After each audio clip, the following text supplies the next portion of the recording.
10 seconds remaining. 5 seconds remaining.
Hyper.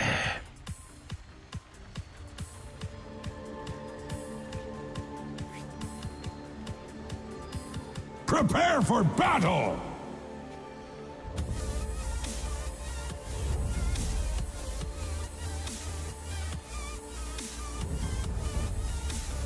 Swiftly.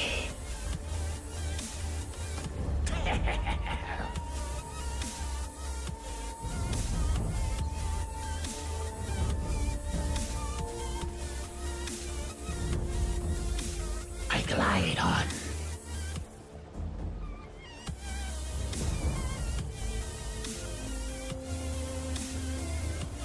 I fly.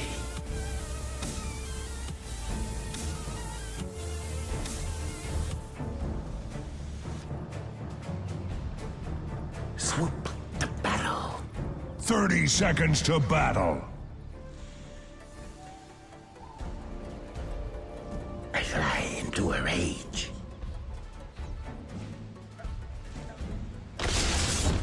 Indeed. Gliding in. I'm under attack! The battle begins! I fly the nest. Forward.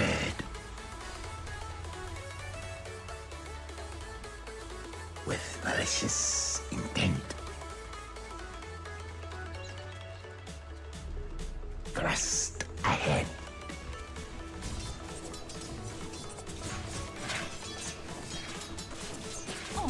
Poison burn.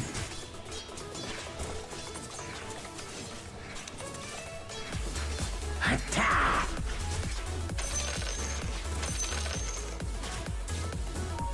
Feel the burn.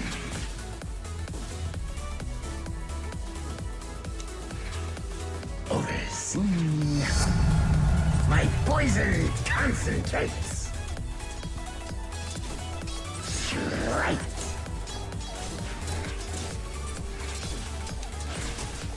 Here's poison in your eye. Yes. On leathern wings.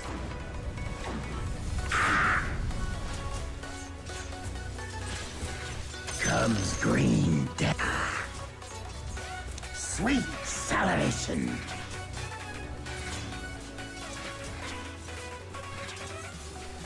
Spitting distance. Oh, dive. Indeed.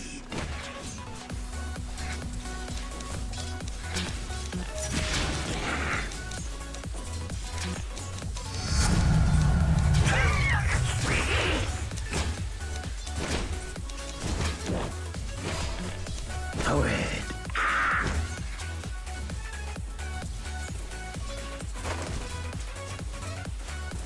Viperous.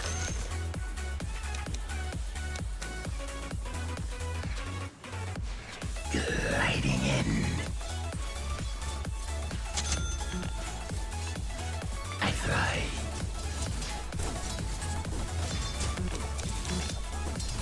My fangs drip. Sweet salivation.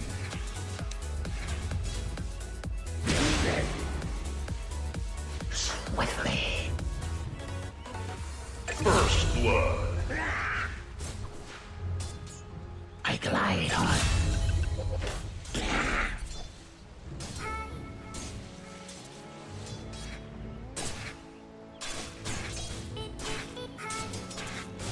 My fangs drip.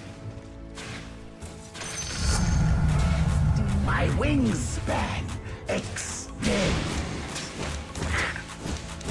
Strike.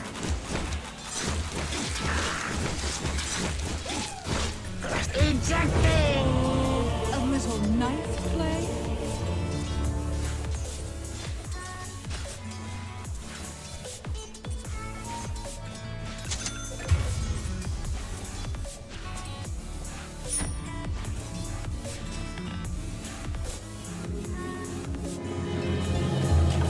None shall master me. Yes. Unleathern wings. Close, but not quite. Viperous.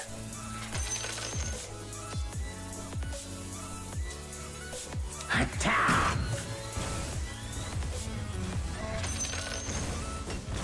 Here's poison in your eye. I roam. I'm under attack! Overseen. Swoop to battle. I fly into a rage. I soar higher. With malicious intent.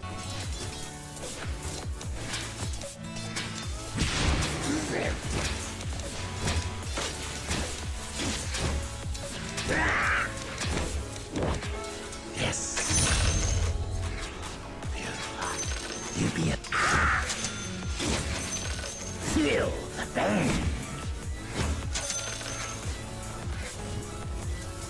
With malicious intent.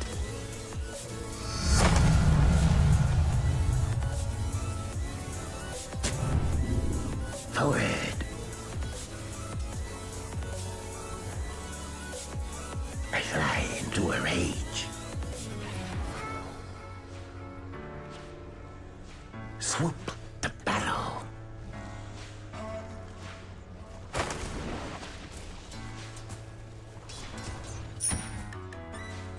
I roam.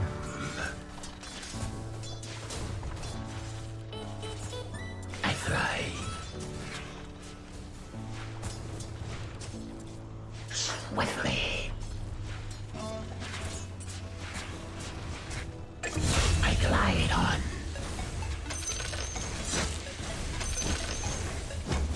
Oh, dive!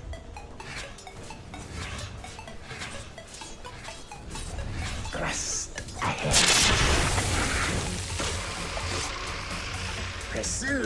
Your middle tower is under attack! I'm under attack! My fangs! Indeed.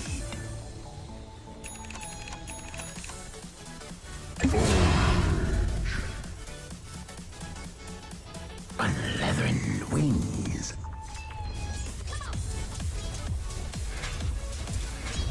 Poison burn.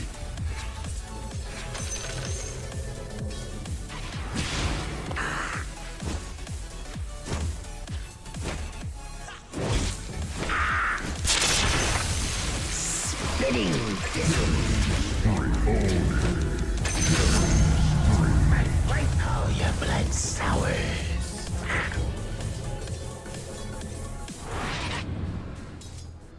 To the nether realm.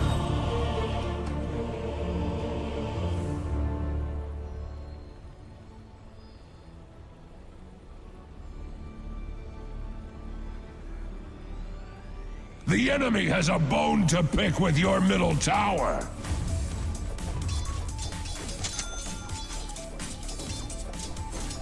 Dominating.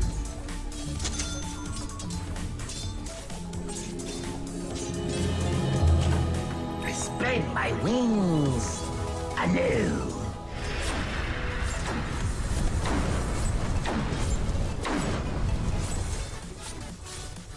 With malicious intent.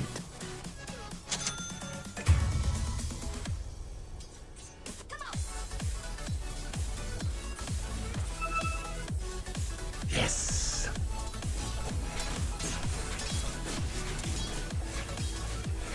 I fly. Swiftly. Swoop. I'm under attack!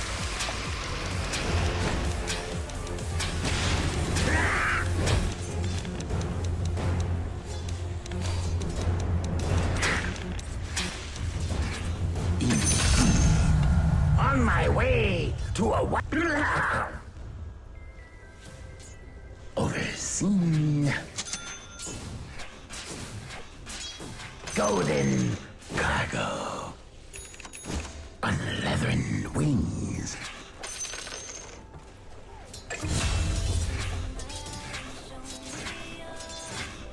Spitting distance.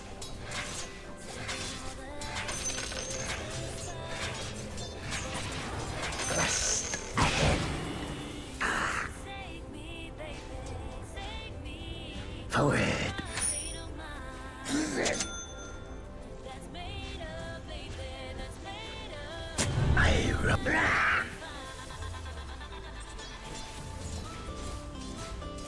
I glide on.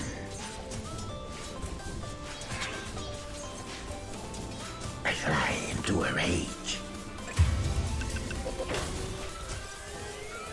Feel no.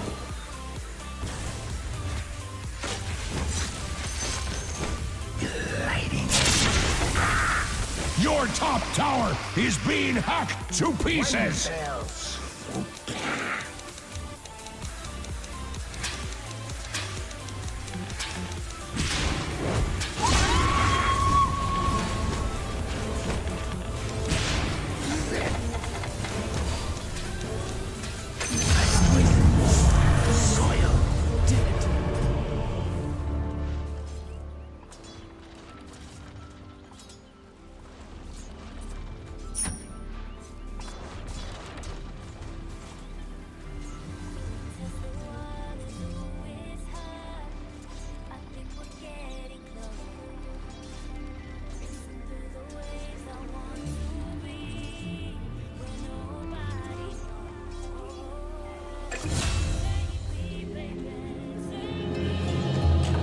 Launched again to battle.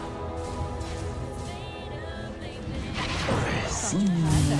Dire's courier shall carry no more. The enemy's bottom tower has fallen! That was act-tacular! To a raid. I'm under attack!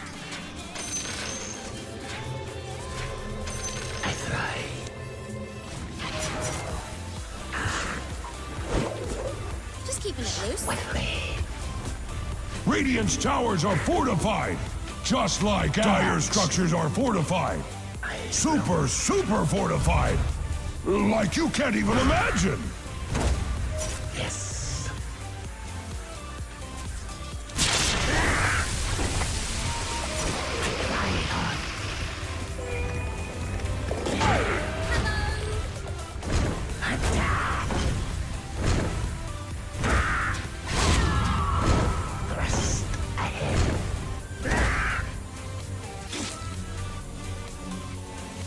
Swoop the Batman.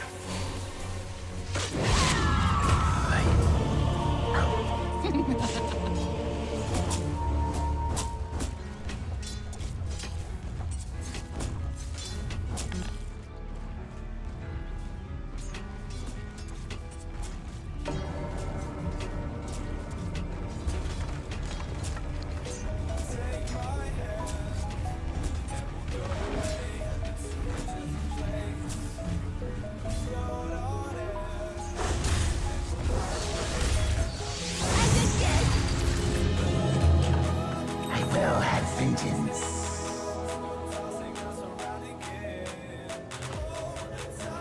On leathern wings. Mega kill. Lighting it. Profunda spell.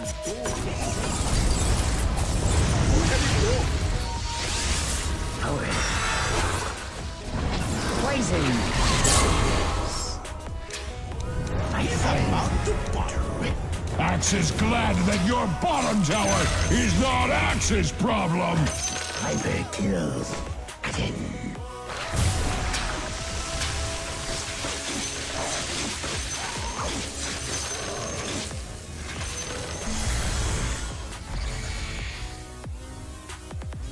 Your bottom tower is under attack. Indeed. Your bottom tower is under attack. I glide on.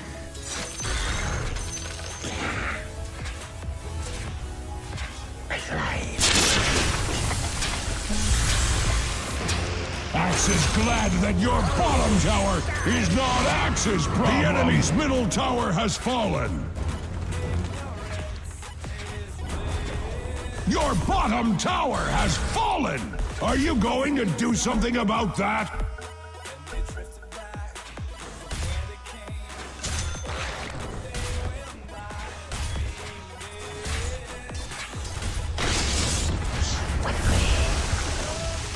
Comes green death.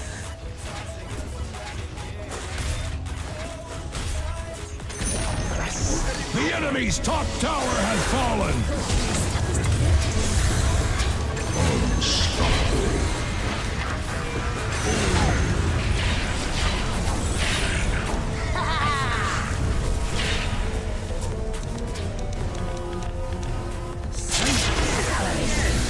My finger got touchy. Ready or not. With malicious intent. Here's poison in your eye.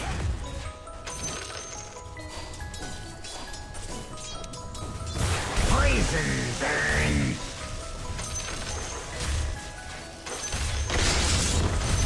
Strike.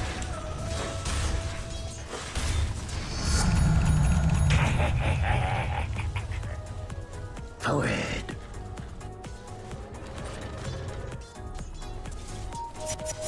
Overseen.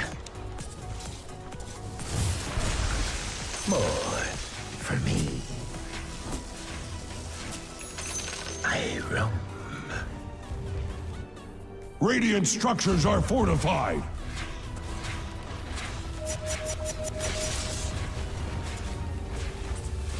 Yes.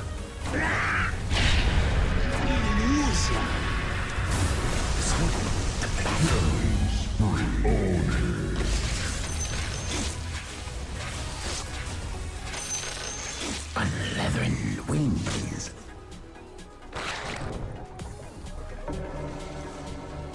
I fly.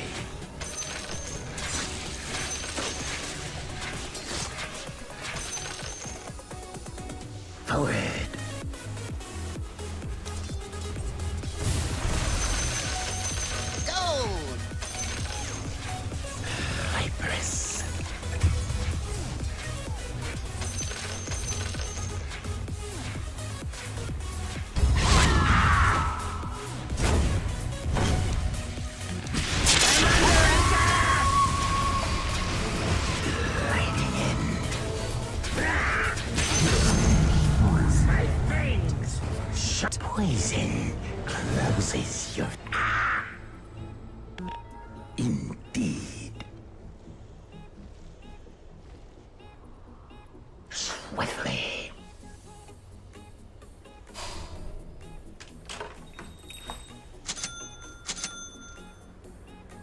Swoop to battle.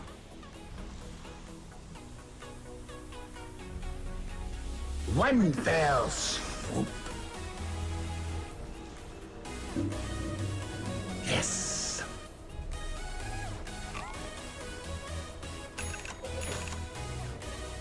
Thrust ahead.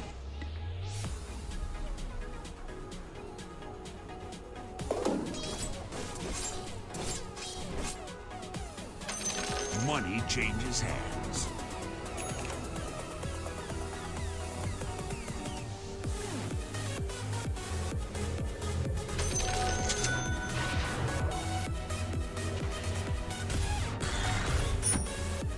I fly into a rage.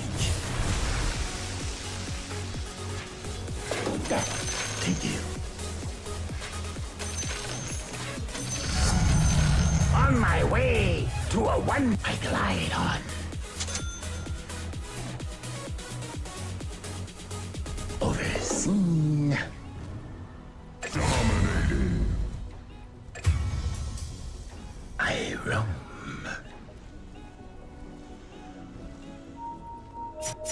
With malicious intent. Swoop to battle.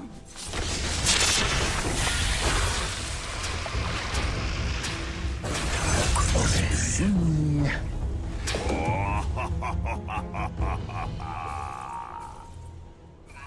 Gliding in.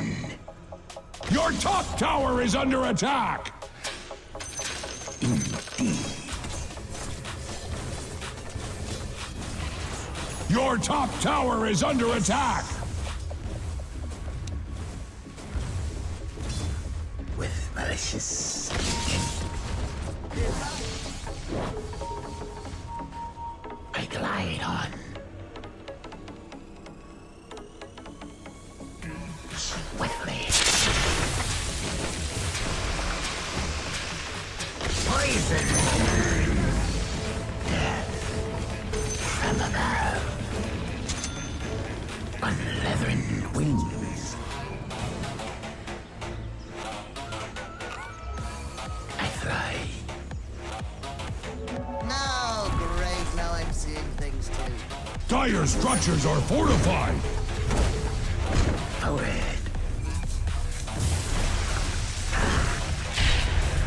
I roam.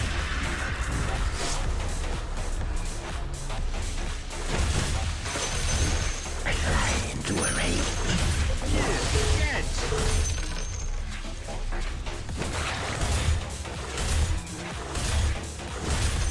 Thrust ahead.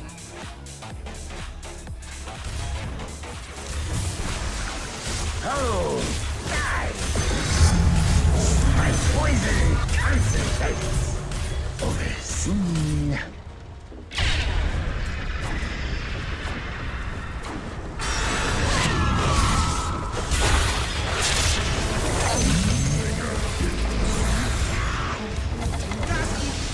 I'm under attack!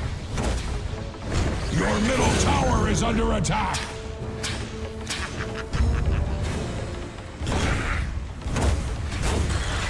The enemy has a bone to pick with your middle tower! Here's poison in your eye. Your bottom tower is under attack! Sweet salivation. Axe has seen ruins that look better than your bottom tower!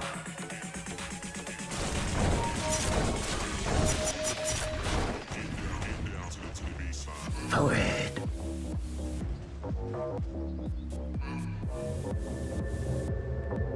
Your bottom tower is under attack! I fly into a rage.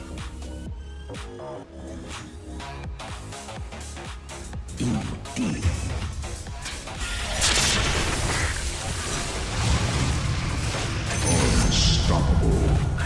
Poison flames its victim.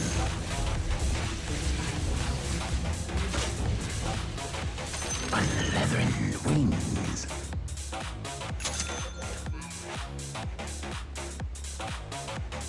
Poison flows.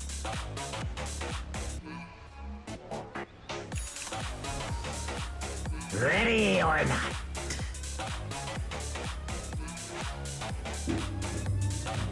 Swiftly. Pursued by poison. Yes.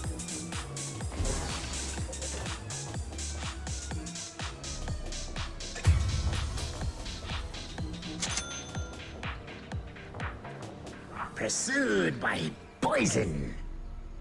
Double kill. Poison flows. Swoop to battle. Beat your end. Viperous. Spitting distance.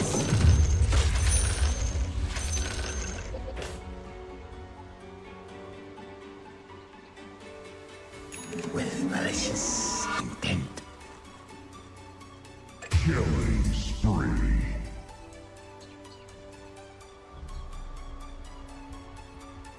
Thrust ahead.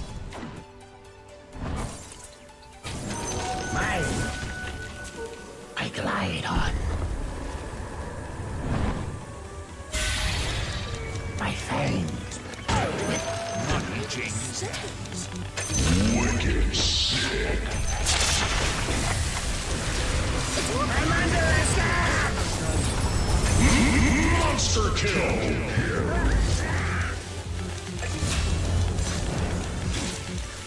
Swiftly. Triple kill. Forget the bite and viper. I glide on.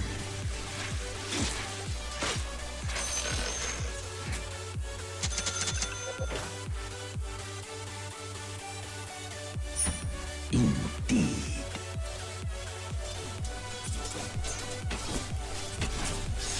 Right. Thrust ahead.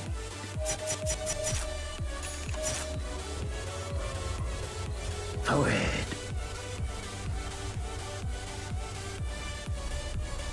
Gliding in.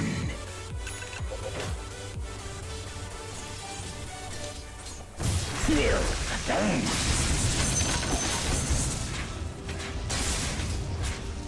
Axe does not pick sides. But Axe is on your Puny side. Radiant hides behind their fortifications. Unleathern wings. I fly.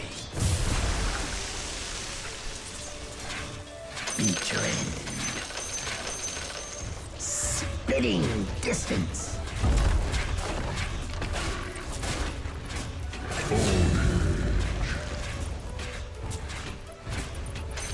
Yes. You broke the enemy's bottom tower. Axe approves. With malicious intent.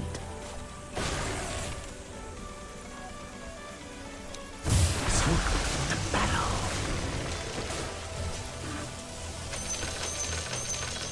My flight muscles.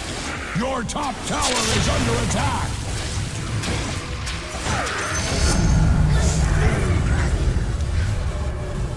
Overseen. Ready or not. One fell Go! attack. Your top tower is under attack. Death to you.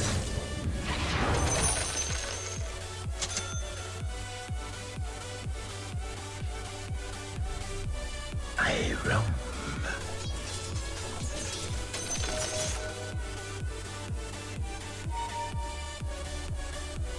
I fly into a rage.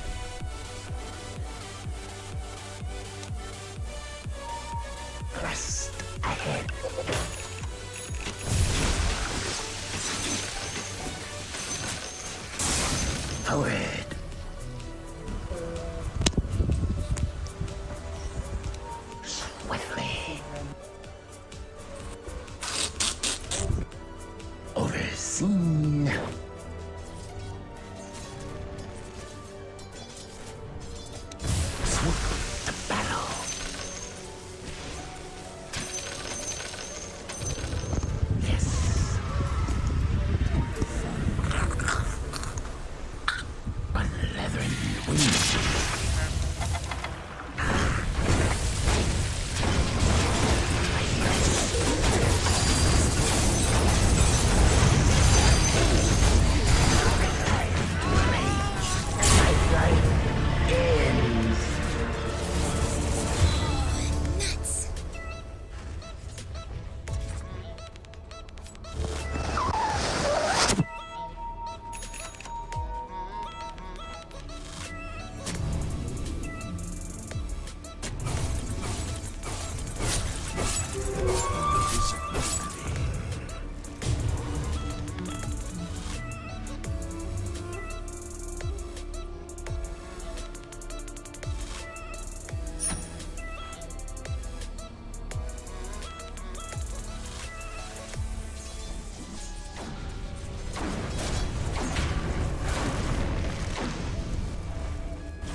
Your middle tower has fallen! Axe needs something to chop.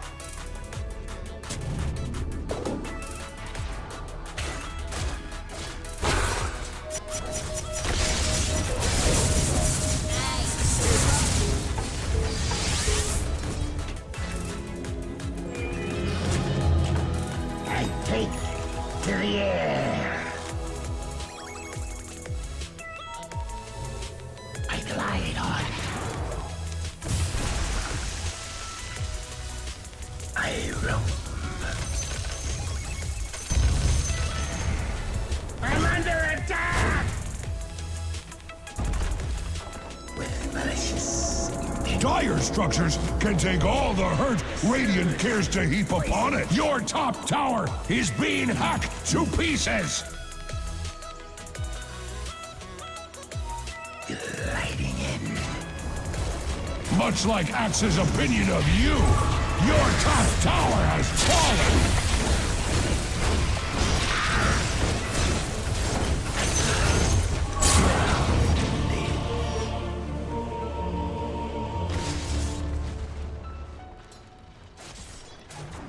Killing spree. Double kill.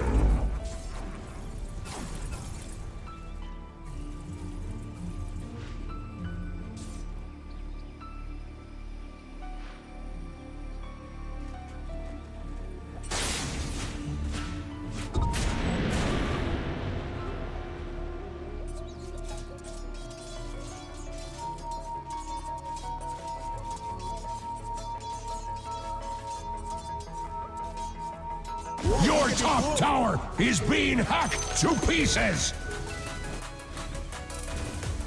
Radiant structures are fortified with 12 important vitamins and minerals. Your top tower is under attack.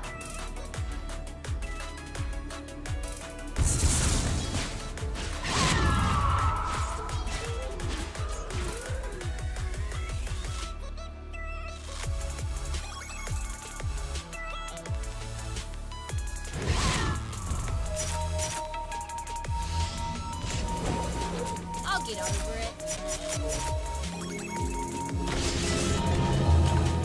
Enough waiting in the wings. I glide on.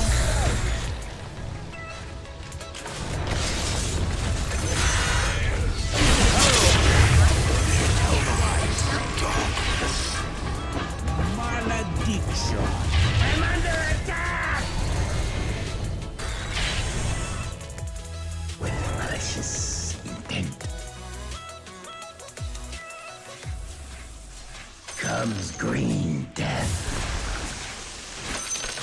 Sweet talent.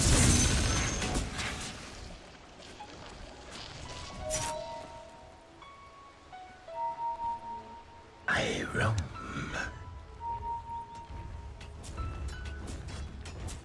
I fly.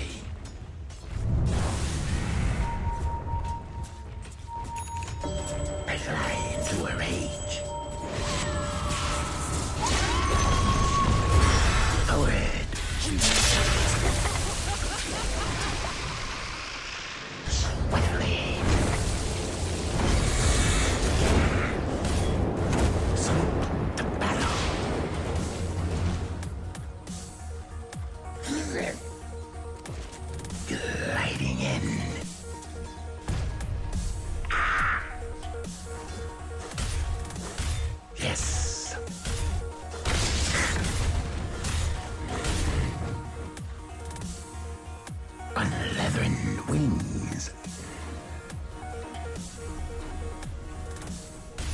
Thrust ahead.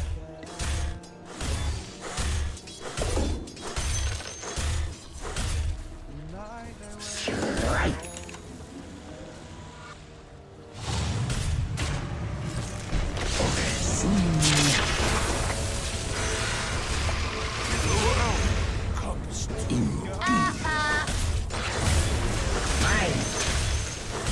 I soar higher.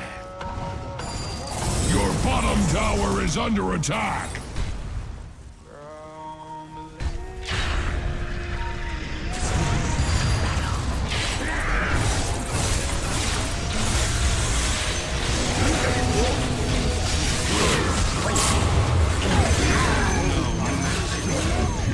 Axe is glad that your bottom tower is not Axe's problem.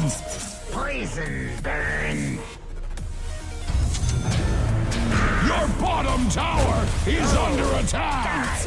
Wonderful.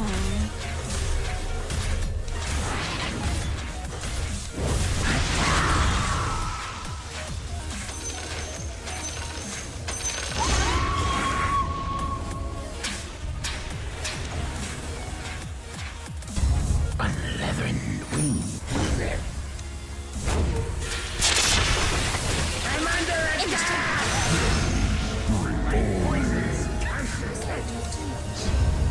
Overseen.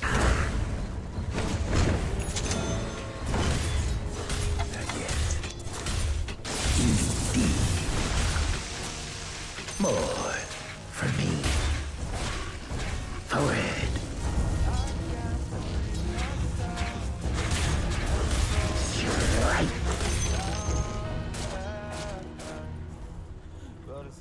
With malicious intent.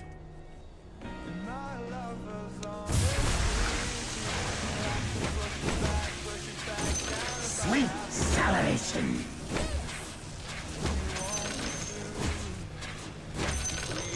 I fly into a rage.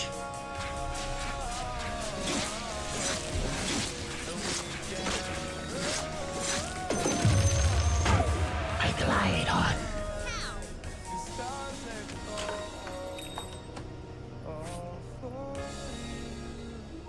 Thrust ahead.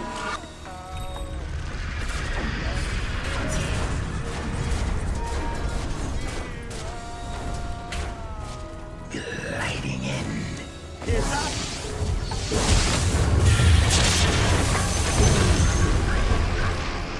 I wonder what that's like.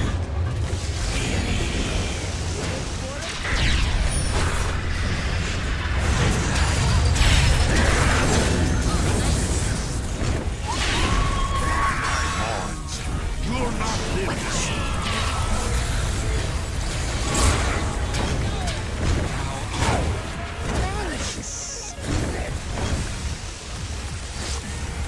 Your top tower is under attack.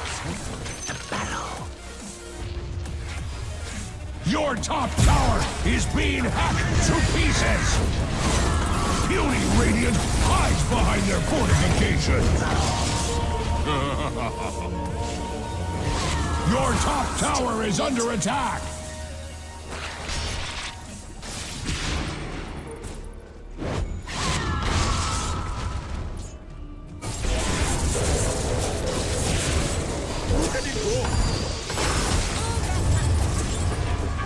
Hell's Gates swing.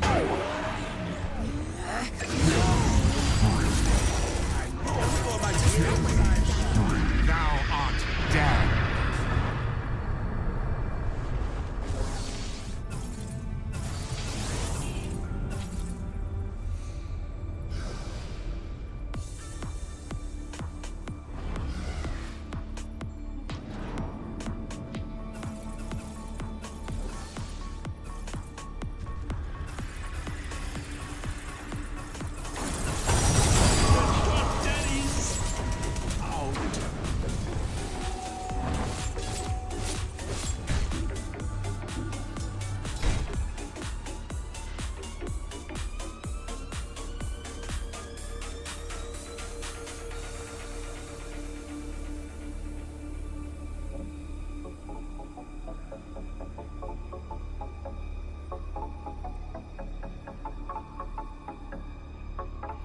Your middle tower is under attack!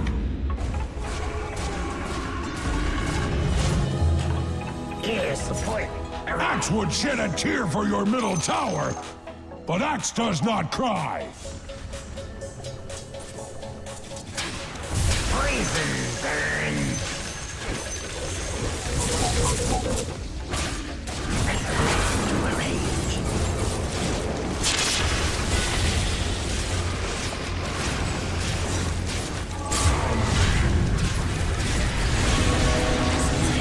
I'm under attack! Strike muscles. Bones.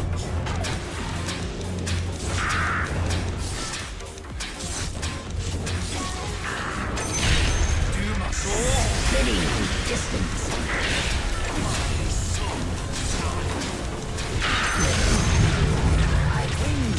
Your top tower is under attack!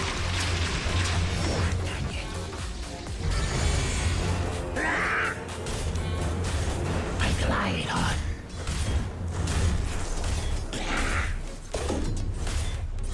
Viperous. Whoa, look at it go!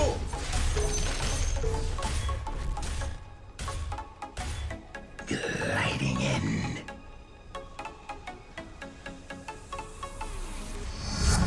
Thrust ahead.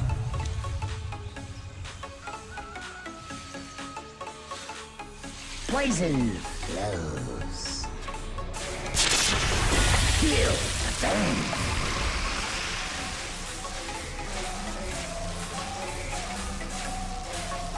More for me. I roam.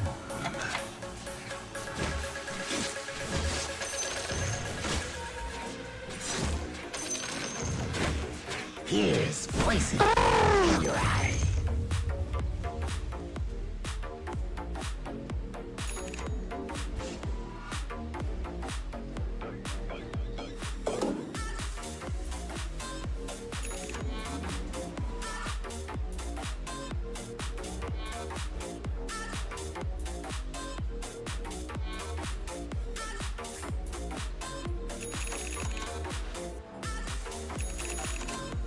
Indeed.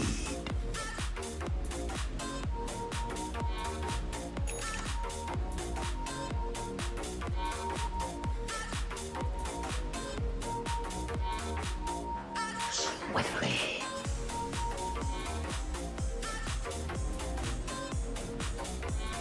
I fly.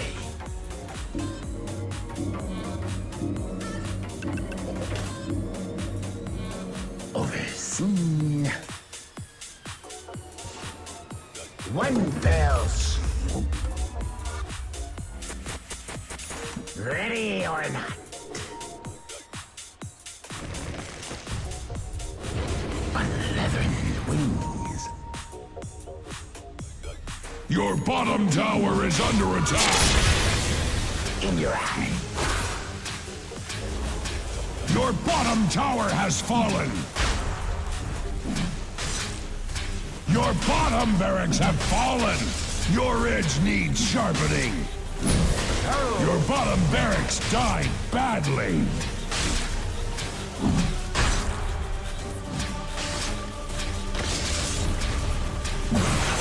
Roshan has fallen to the Radiant!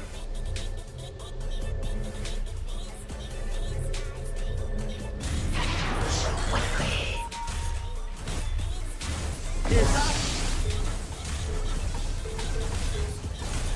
Unleathered wings.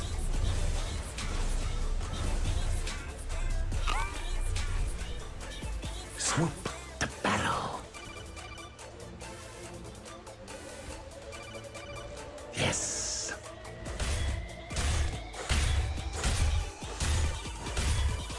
With malicious intent.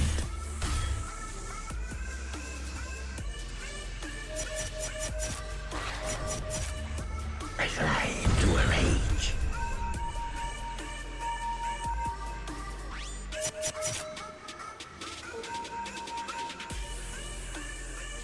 Forward.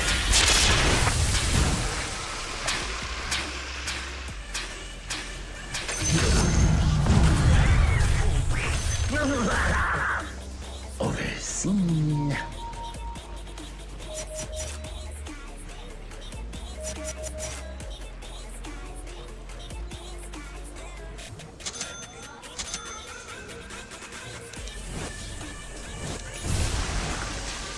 Quick death. I'm under attack! Get!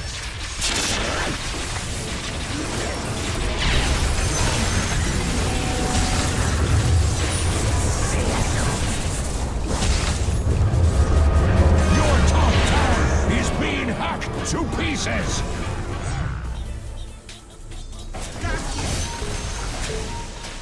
Your top tower is under attack! Gliding in. Your top tower is under attack! Radiant's towers are fortified, just like Axe.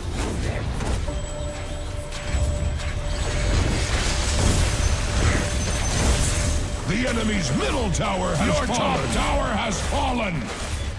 Your top barracks are under attack! Perhaps look at your is called for. Now look at Axe! Only one of us is still standing. Your top barracks have failed you! Curse your top barracks! The enemy's middle barracks have fallen! That was done in the spirit of Axe! It's not even my fault.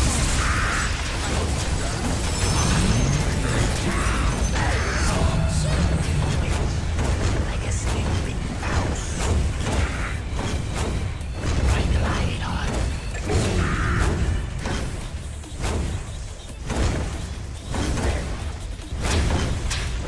Poison burn.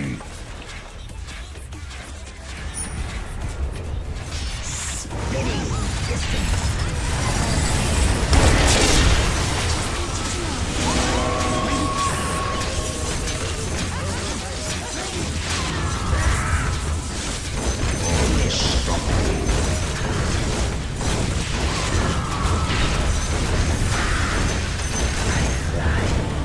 No more.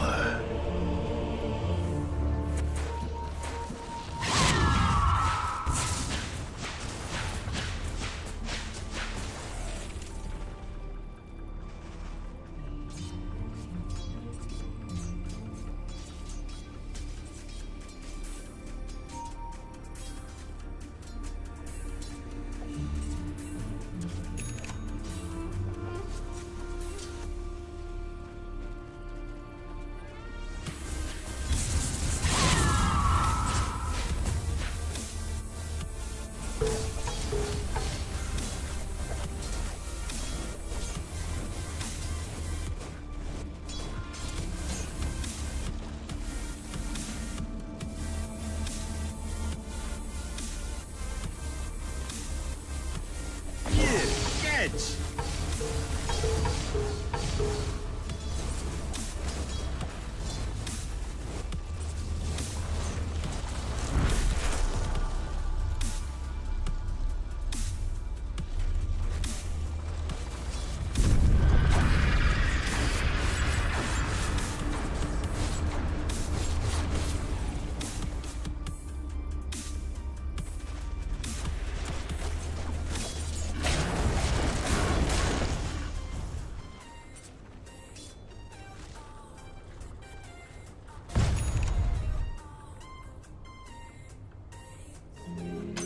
Go! From the nether reaches, I return. Illusion?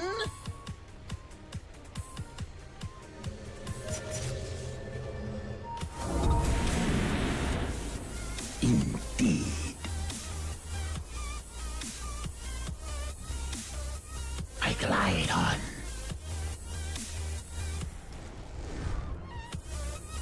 Swoop to battle. Gliding in.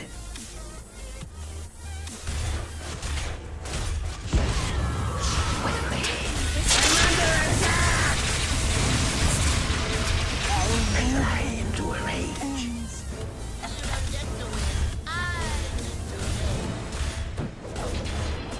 Invisibility.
It was a mercy kill.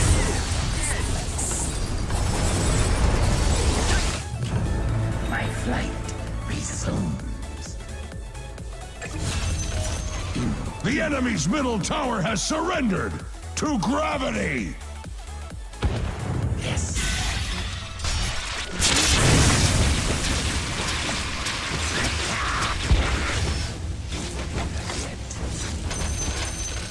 My fangs to rip.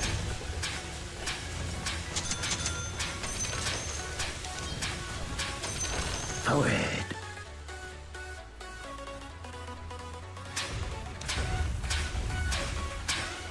I roam.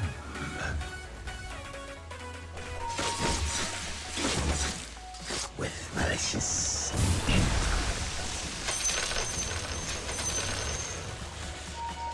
Thrust ahead.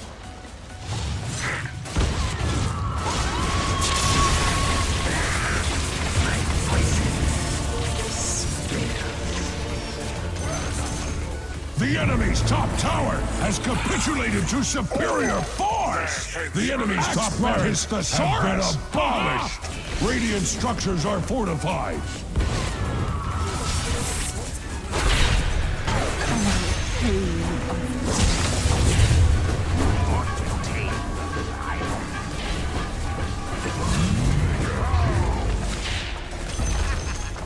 The enemy's top barracks have fallen! Axe lights!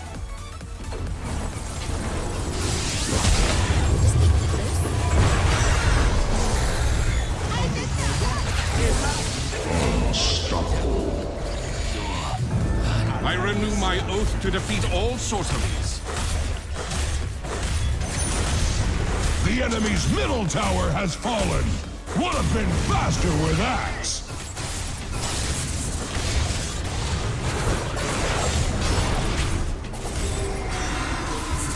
Your middle tower is under attack!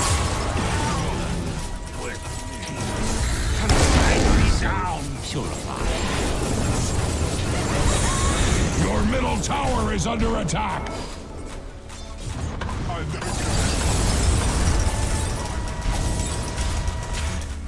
The enemy has a bone to pick with your middle tower! Your middle tower has fallen! The enemy has a bone to pick with your middle tower!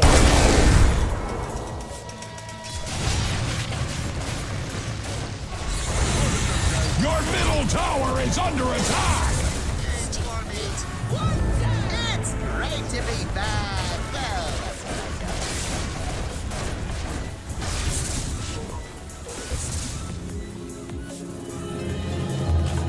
I slip death's enchainment.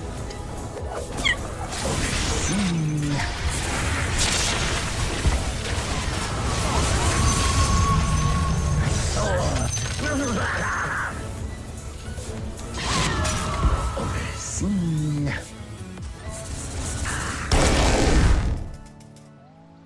I roam. Your middle tower is under attack! Swiftly.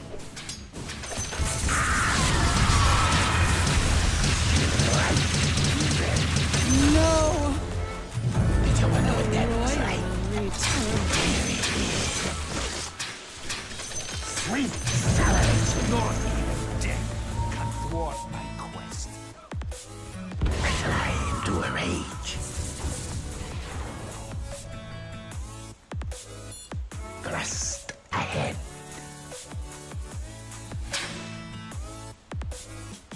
I'm under attack!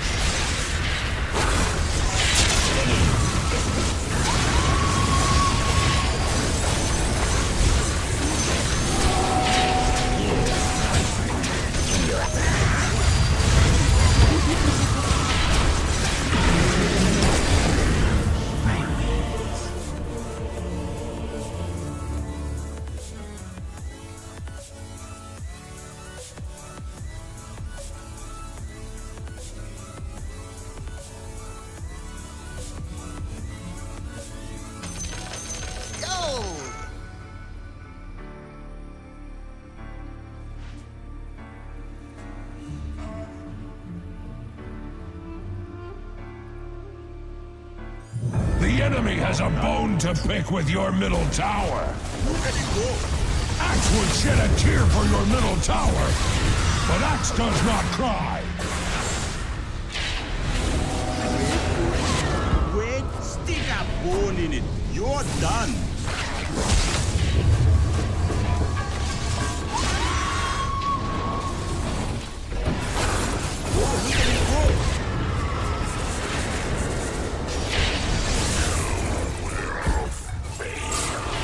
Yeah, nah. Don't get ahead of yourself.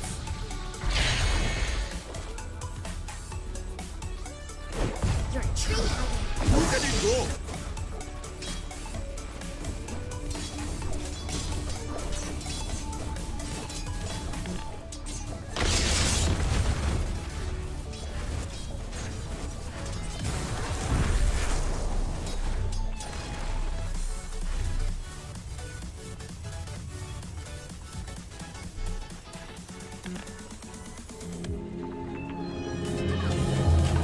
From the nether reaches, I return.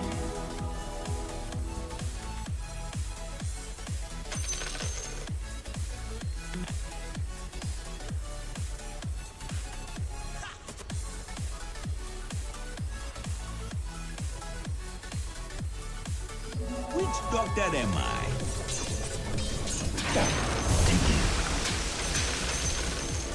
Gliding in.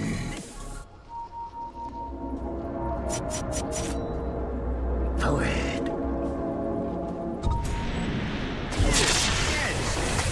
Seen someone bleed out in years. Oh, sorcery. Swoop the battle.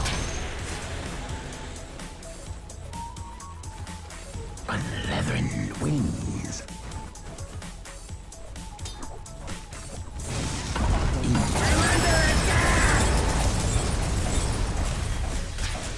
Like Axe, the dire structures cannot be hurt. Radiant structures are fortified with 12 important vitamins and minerals.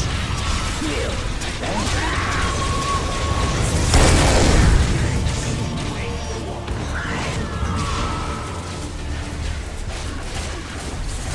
muscle to another.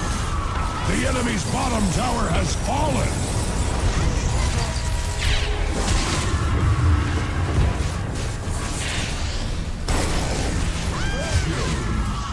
Triple kill! A charmed life.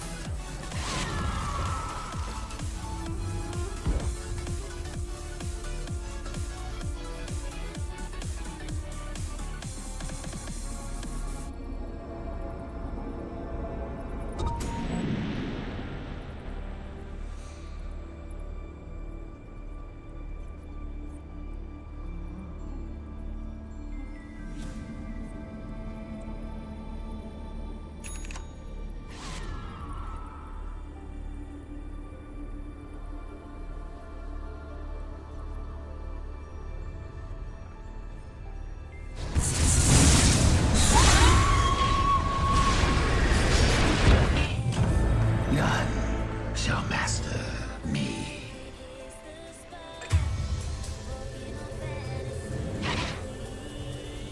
I glide on. Yes.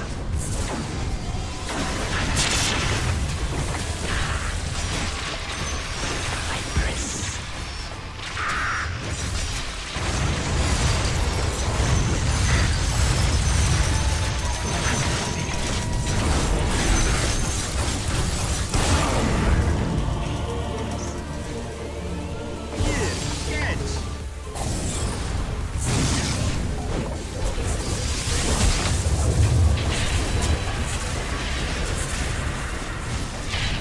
Your middle barracks are under attack.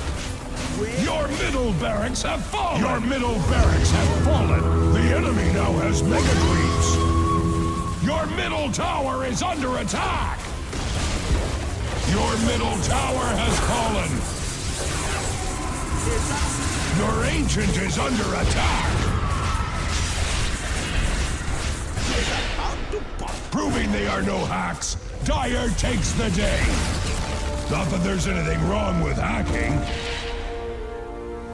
No! With her, I think we're getting close. The ways I want to be, when nobody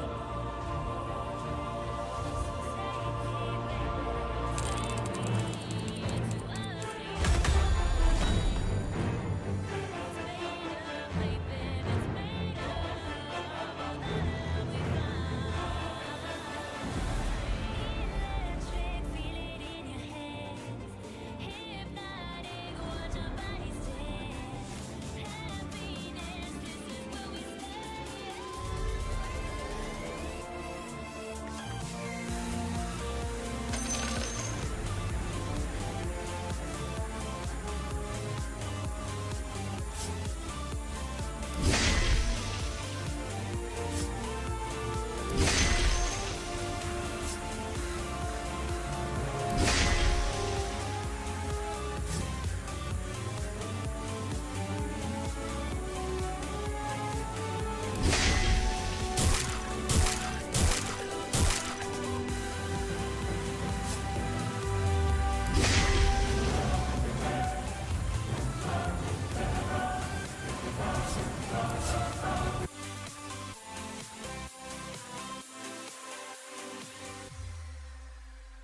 Uncharacteristic mistake there from Malrine. Had Seeds of Serenity this whole time. Could have made a difference to drop it down, and we're gonna see that again. This is overwhelming damage. Having setup for your bushwhack and also having, you know, sharpshooter available after. You can see Seeds of Serenity available, but didn't get it. And Jokam popping off this game. Exactly what they need. Kills in quick succession. Ooh, this could be a disaster. If they use a bolt here, they could get 2 Observer Wards killed. Tiny not the best hero in the game to work with, but... There we go. A sentry was needed, but he got the job done. So, extra 300 plus gold from killing these 2 Observer Wards. Yeah, super nice. I guess some of it going to the Zeus and then the rest of it going to the Tiny. That Thunderbolt and then into the Sentry. I remember someone on the panel also saying, you know, this Weaver pick, we've talked about it, good against the Razor, decent in this game. That was so long ago, I don't even remember it, but... I think it was Kesnu. Please remind me. Maybe Jenkins, might have been T. Yeah, can struggle against the Zeus. Up at top, Amar going to use a defensive Doom, but caught as that TP was close to completing by the Thunderbolt of Chuen. That Doom now, a fair number of deaths, but still top of the net worth as Amar. Pretty characteristic for Doom, who maxes out Devour. So whenever they kill him, they're gonna get a big chunk of gold from it. It was Chuen getting 400, and the rest of the team also getting some extra from it. WS, ooh, Jokam, he's in again. Another jump, this time on Snaking. Hurricane. The Hurricane. Snaking with a disruption, but here comes the Zeus to finish him off. Jokam still pretty tanky here. Skitter trying to follow through, and the Dragon Knight kind of edging forwards, looking for that Blink Stun initiation. Jokam going to get blasted down. Crit will pick up the killing spree for himself and remove the one from Tiny. Oh, pretty action-packed game. Losing one, getting another kill on the other side, then continually trying to farm more, getting more kills. Tiny needs to be active. I love what Jokam's doing. Buying time until Naga Saren gets to her second item. Manta Style now finished. Usually, I would say 95% of the time you build into that Orchid for extra mana, extra attack speed, and having the solo kill threat, something to keep the... You can control the backline easily if you can find Shadow Demon, right against Weaver pre-BKB. And that's the thing, right? They all work together really nicely. The Enchantress can scout with creeps or her body. There's the Zeus with that global ulti to give the vision, which is just allowing Jokam here. This, you know, dire range, or the Radiant Range creep, which was taken by Enchantress, scouts the Shadow Demon, so Jokam can get these jumps.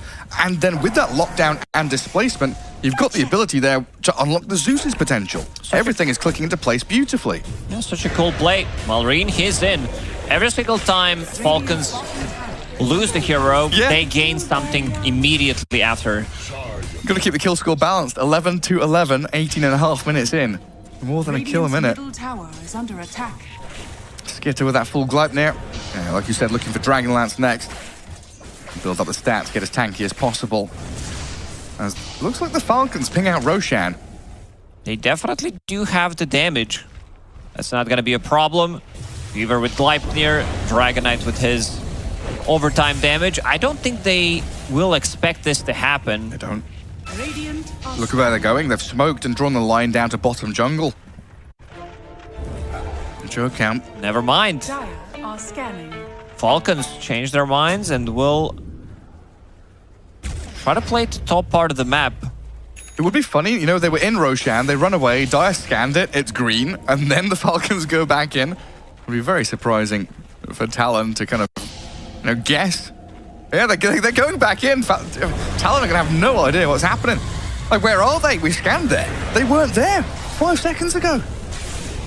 Yeah, nothing to be gained down in that bottom jungle apart from a bit of pressure onto tier 2 towers, mid and bot, while Aegis going to go into the hands of Falcons. This one for Skitter, I assume? Yeah, I think you want to give it to him. He's a bit on the squishier side. Well, Dragon Knight made the slot just in case. Yeah, these are professional e-gamers, Gary. Oliver says no. Straight down. Just in case something happens, so that he has slot available immediately. Through the twin gate and into Ponyo. Enchantress grabs a creep before inevitably dying here to the Doom. And Hoodwink. Oh, look, he's going to farm things up as well. Clear out the skeletons. Like you've been saying, this has all been space and time. Naga Siren and the Zeus, top of the net worth. a far cry from game one here. You know, Kashi was bottom 3, bottom 2 on his Faceless Void as a position 1. Now racing to the top and hitting his item timings perfectly. But I just want to come back to, you know, my thoughts and feelings about the Naga Siren, Lacoste. Okay. This is a super important timing, right? Man to Orchid, this is where you go get shit done, find kills, and you dominate the map. Yeah, he's going for a bit of a different build than what we usually see on Naga Siren. Has Diffusal Blade in his inventory. Maybe thinks that he will be playing these prolonged team fights, burning mana on all 3 cores from Falcons. Could be very efficient. Dragonite doesn't have that big of a mana pool. Neither does Doom. But most of the time, you'll see Eternal Shroud, you'll see Heart, sometimes Scotty if it's necessary. Oh, Jump. WS. Unfortunate here to be that first point of contact as the Falcon smoke breaks on the Razor. Ponyo, Rod of Atos caught up in the root, and Chantress down and out with no response from Talon here whatsoever. Falcons play so quickly as well as they look to dive tier 2, Skitter, and poking and prodding on the Tiny there at least. This is such a, I would say, even Tundra-style draft from Falcons. You can feel it, because they've been playing Dragonite plus Shadow Demon back before it was cool. Skitter. He's got Time-Lapse and Aegis there, so Tiny just trying to be a nuisance, it looks like.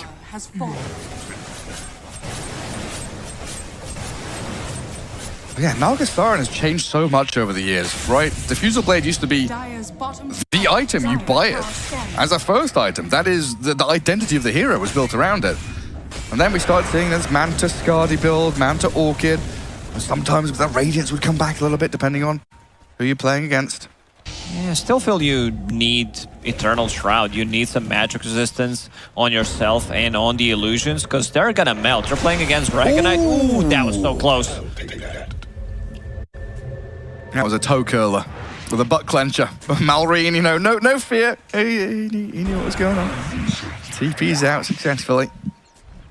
Talon are still smoked up as 3. Naga, Zeus, and Chantress. Let's see if they can latch on to maybe Skitter in this mid lane. They find the Shadow Demon. Tossing, snaking back into the Naga Siren.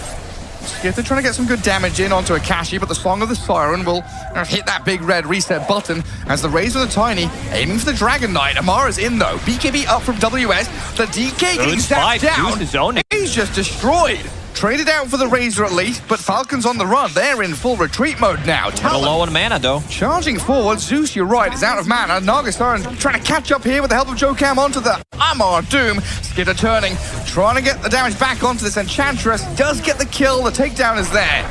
3 for 2 so far as Jokam TPing out under the noses of Falcons.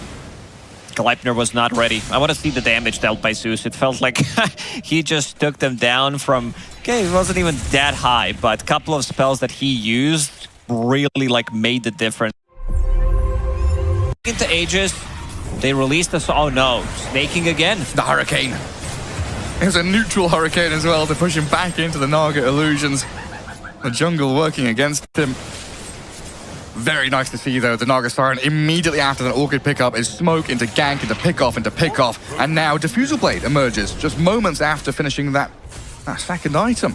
Yeah, they will need to be the one getting the first jump. Might want to even... I think the next big items for Falcons are BKBs. As soon as they get those BKBs, so they can actually sustain and focus the target, even during the Song of the Siren. We've finally broken out of the rhythm we were in as well, right? It was like 8 to 8, 9 to 9, 10 to 10, 11 to 11. Every time you said, you know, Falcons lose a hero, they get a kill in return. Now Falcons in the lead. 16 to 15, a slight 1k net worth lead, but potentially the balance will be restored. Amar getting tossed back in towards Chuen and Ponyo. 16-16, but here comes Falcons with that bonus kill. Zeus now in trouble as well. Crit and Malrine turn onto Chuen. WS arriving a little bit late here to the scene. Does get his BKB off and a staggering on Malrine. This is a lot of damage out of WS to finish off the DK. Skitter silenced up as well. The Naga arriving. Trying to get the takedown on him. Weaver does Shikuchi away. Back to safety as Jokam returns with a massive jump in. Avalanche toss takes down the SD and Crit. Is that Song going to tag him? Great Gleipnir to hold them back, but Jokam still aiming for this move.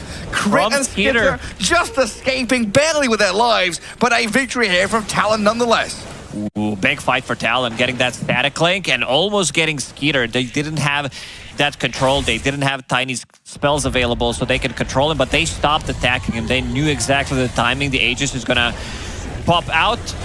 Jokem, he's getting tips like mid-team fight because he is doing one hell of a job. Panel did mention it. We did say that he needs to be the one controlling these fights. And look at the toss back away from him. WS, he stops attacking him here. They're like, okay, we need to stop. And then immediately Snaking tries to buy a little bit more time with that disruption. This could have been a big disaster. Crit has a massive streak. He's on a 5 streak right now. And Crit's been involved in 18 out of 18 kills. Look at the pikes coming out from Skeeter. Just to save that streak, because it would be a huge amount of gold. Very nicely done. Yeah, beautiful execution. And we're back to normality here. 18 to 18, 36 kills in a 26-minute game, non-stop action. I think you're absolutely right, hitting the nail on the head there. Thanks. And in a large part, down to Jokem's Tiny. Top tier 1. Now for top for Talon. As we get into the potential waiting game around next Roshan. A minute and a half until fast spawn.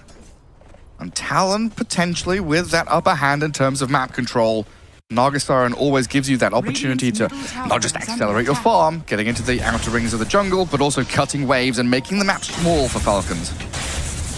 Big jump. That's the target. The streak is going to get blown up here by the Zeus. Crit is down. 1,000 gold to Talon. Tiny in the midst of things, though. WS trying to protect his buddy. Akashi turning onto Amar on the right-hand side of the fight and blowing up the Doom. Amar is down.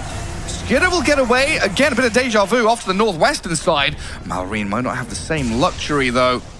Doesn't get tagged by the lightning bolt, so he's found a little bit of safety in behind the trees. Talon having a much better game this time around. Fighting back every single time, getting this initial jump, bursting. I don't think they can allow themselves to lose Doom before the fight even starts. They need his Shiva's Guard. They need his Doom to go off on one of the targets. Yeah, they want him to be the one chasing people rather than being blown up completely.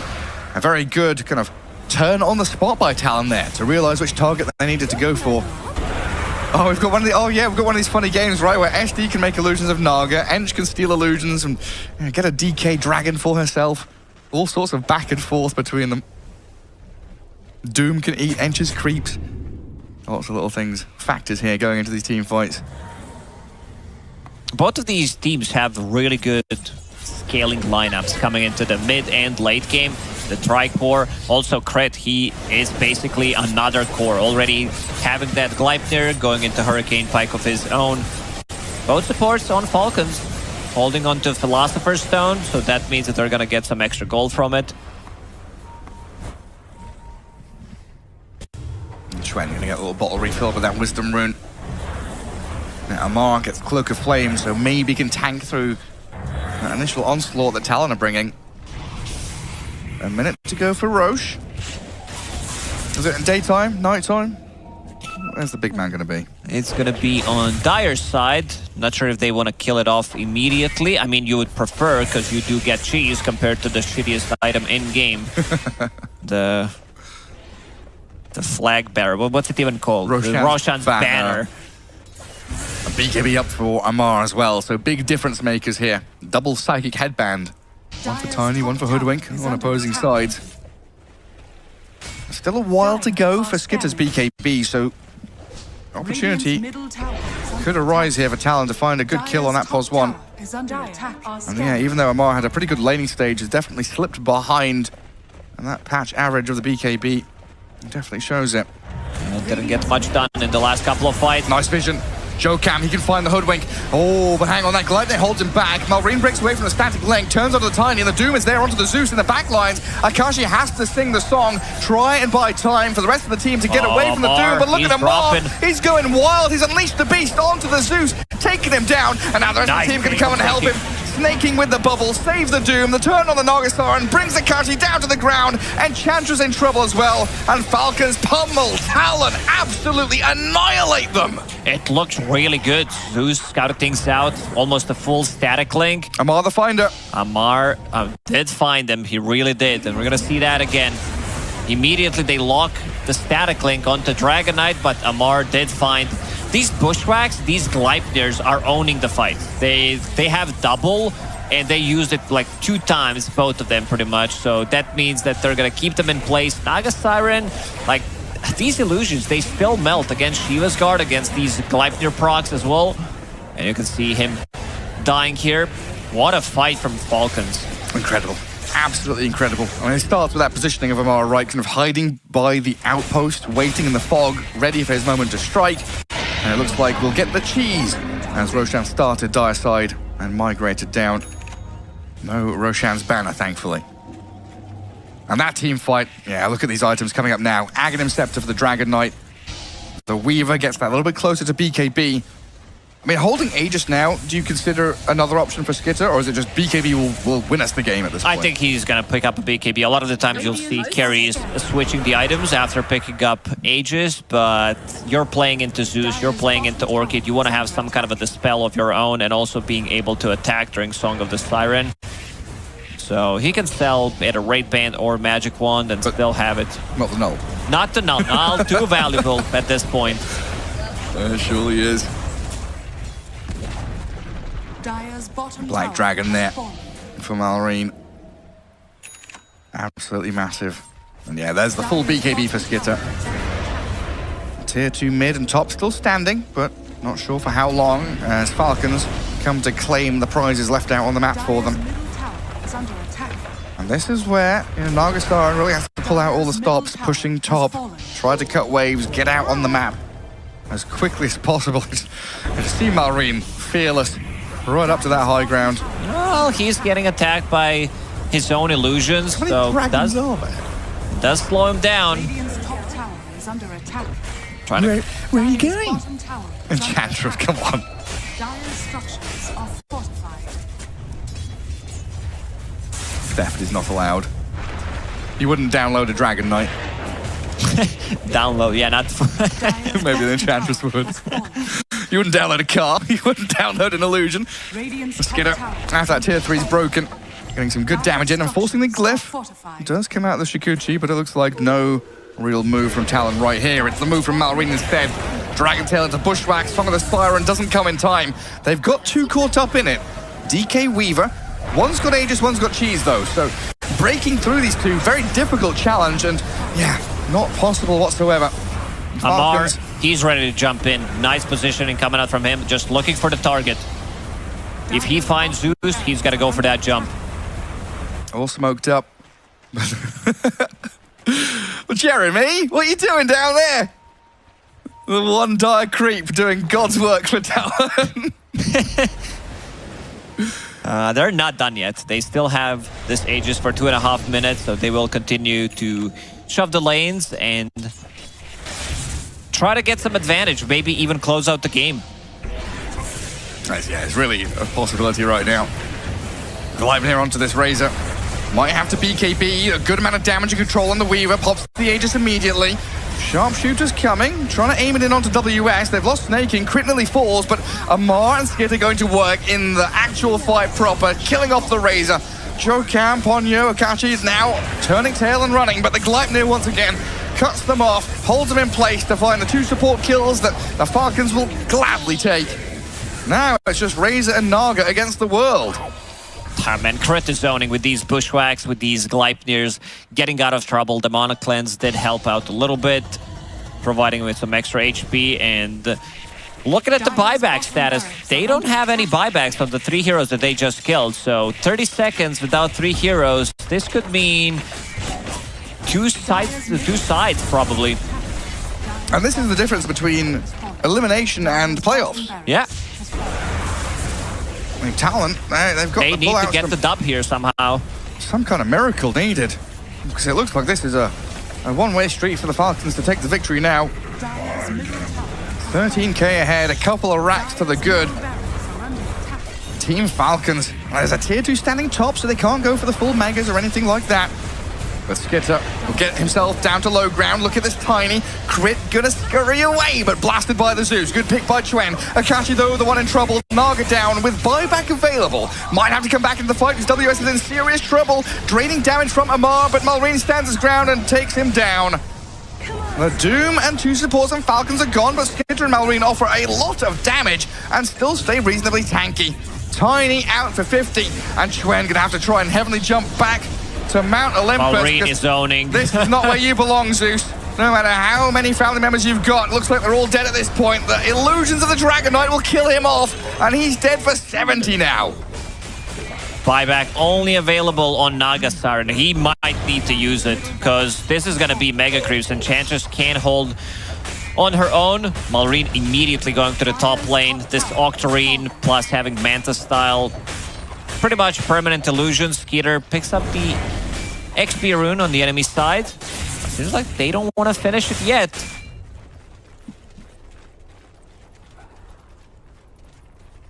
Malrine's so tanky. He's 4,400 HP. Yeah, Dragon Knight gets pretty nuts when it comes down to the late game. About to get level 25. Same goes for Skeeter. Dire's top tower is under That's attack. 36 minutes in. And the soft push, the ghost push. The AUI classic. Send illusions to high ground. No real commitment. But still doing some serious structural damage to that Dire base. A lot of frantic scribbling there from Tarn as well, trying to figure out how they want to exit or wrap around. Maybe get in on top. It's so annoying, this slow, painful death, sending out the illusions with Mantle Style. Snaking also creating more illusions with Shadow Demon. Aghanim Scepter now up as well. On that MSD. And this entire game has really relied on Jokam's Tiny. And the weight on his shoulders, it's got to be substantial now. If defending your base is going to come down to a big toss back, some way to get them closer to tier 4s or Fountain. And breaking through this amount of HP, tankiness, a very, very difficult hurdle to get over. And of course, Falcons with the scaling they've got, in no rush to get right up to high ground again. They can kind of hold this Ancients area, maybe look for a pick-off here or there, keep Talon in their base, and maybe just consider next Roshan as a real killing blow.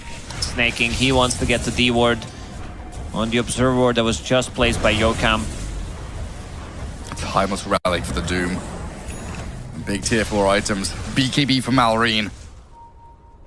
Geminate attack. Talon. A smoke from Talon. Akashi scouted by these DK illusions. WS Ponyo out of the smoke as well. As they go for the tier 3 chip with those illusions once again. Tiny's in. Wrath. Tiny jumps in. They got the vision, the toss back. Snaking. Getting destroyed by the magic damage. Buys time though with that disruption. And Jokam's dead to Skitter already. BKB's up for the Weaver now. The Bushwhack onto the 2 in the back. The Zeus and the Enchantress caught up in the Glype there. Serious problems for Talon now. Akashi pops the stun. Right in front of them. He's just gonna die, is he? Trying to TP out with the Song of the Siren going. Doom is still on the Zeus, I believe, and Malrine picks up the kill on the Naga. No chance left now. Zeus has buyback, Naga does not. Another pick off here. Oh, that's a big one if they can get him. Crit. The little squirrel taken down by the raise from the Tiny, but Malrine and Skitter on their tails once more. Dragon Knight and Weaver shakuching forward to take down Tiny, forcing buyback out of Chuen. Another situation though where, Talon are 2v3 and this Dragon Knight can just keep chipping away at that tier 3. It's time to go in and try to end the game.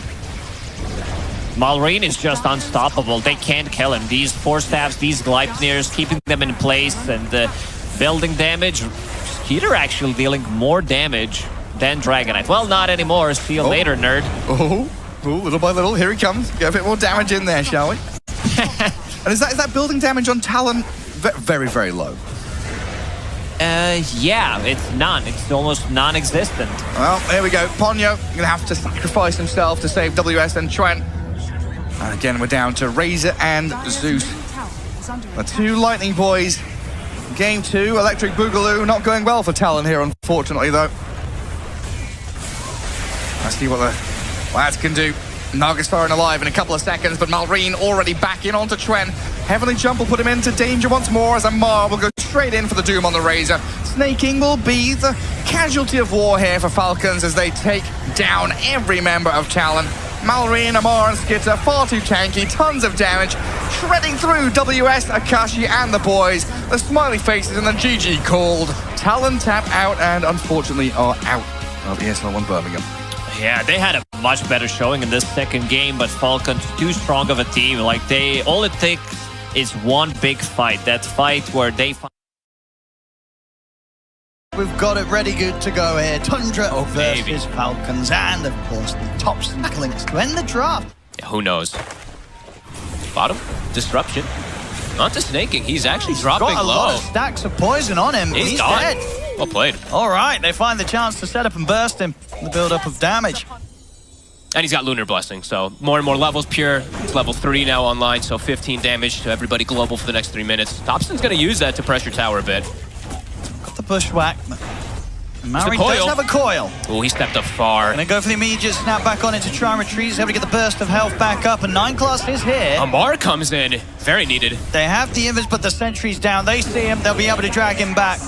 And indeed, the resources they bring to mid, they're absolutely worth it and necessary for Falcons to be able to get that kill and take Thompson out. Yeah, Clinks is deceptively pretty tanky, so they did need that follow-up rotation. Snaking the ice armor and the heal, it's actually enough to keep him alive. It's not easy to have the resources to take down this hero outside of the ultimates of Falcons. Yeah, he goes up to like, I think it was like 1700 HP if he uses the second death back. And he's shown he's gonna go Deso. Thompson stepped into the sentry. He does, but he's able to heal back up. Big heal. Buff up that HP. He's gonna be okay. Mari's trying to stand his ground. Does nearly get him, and in fact with Crit and Staking offering up the damage, they'll finish the kill off. Crit getting the clean up with the double. Toby will be able to run down and finish off the kill there with the Tidebringer hit. That damage. Dodges the poison damage as well, Marine. Thompson wants to see if he can get the chance to start something here. They've Big got eyes on the Static puck, and indeed the setups there. Immediate Static Storm drop down onto Malorine. And another one. I'll get the glimpse back onto Crit. And they should get the both of them. He'll get the bushwhack and the acorn shot out, but it doesn't matter. Very nice. Back in action, and he gets some revenge. Gets the double. Back on track. Just does not farm as fast as the Luna in those jungle creeps, though. No. I think that, yeah, one of the reasons why he wants to get the Miona completed first. He's just looking for full greed. Yeah. Do not blame him. Maureen, they found Whitemon. He's deep.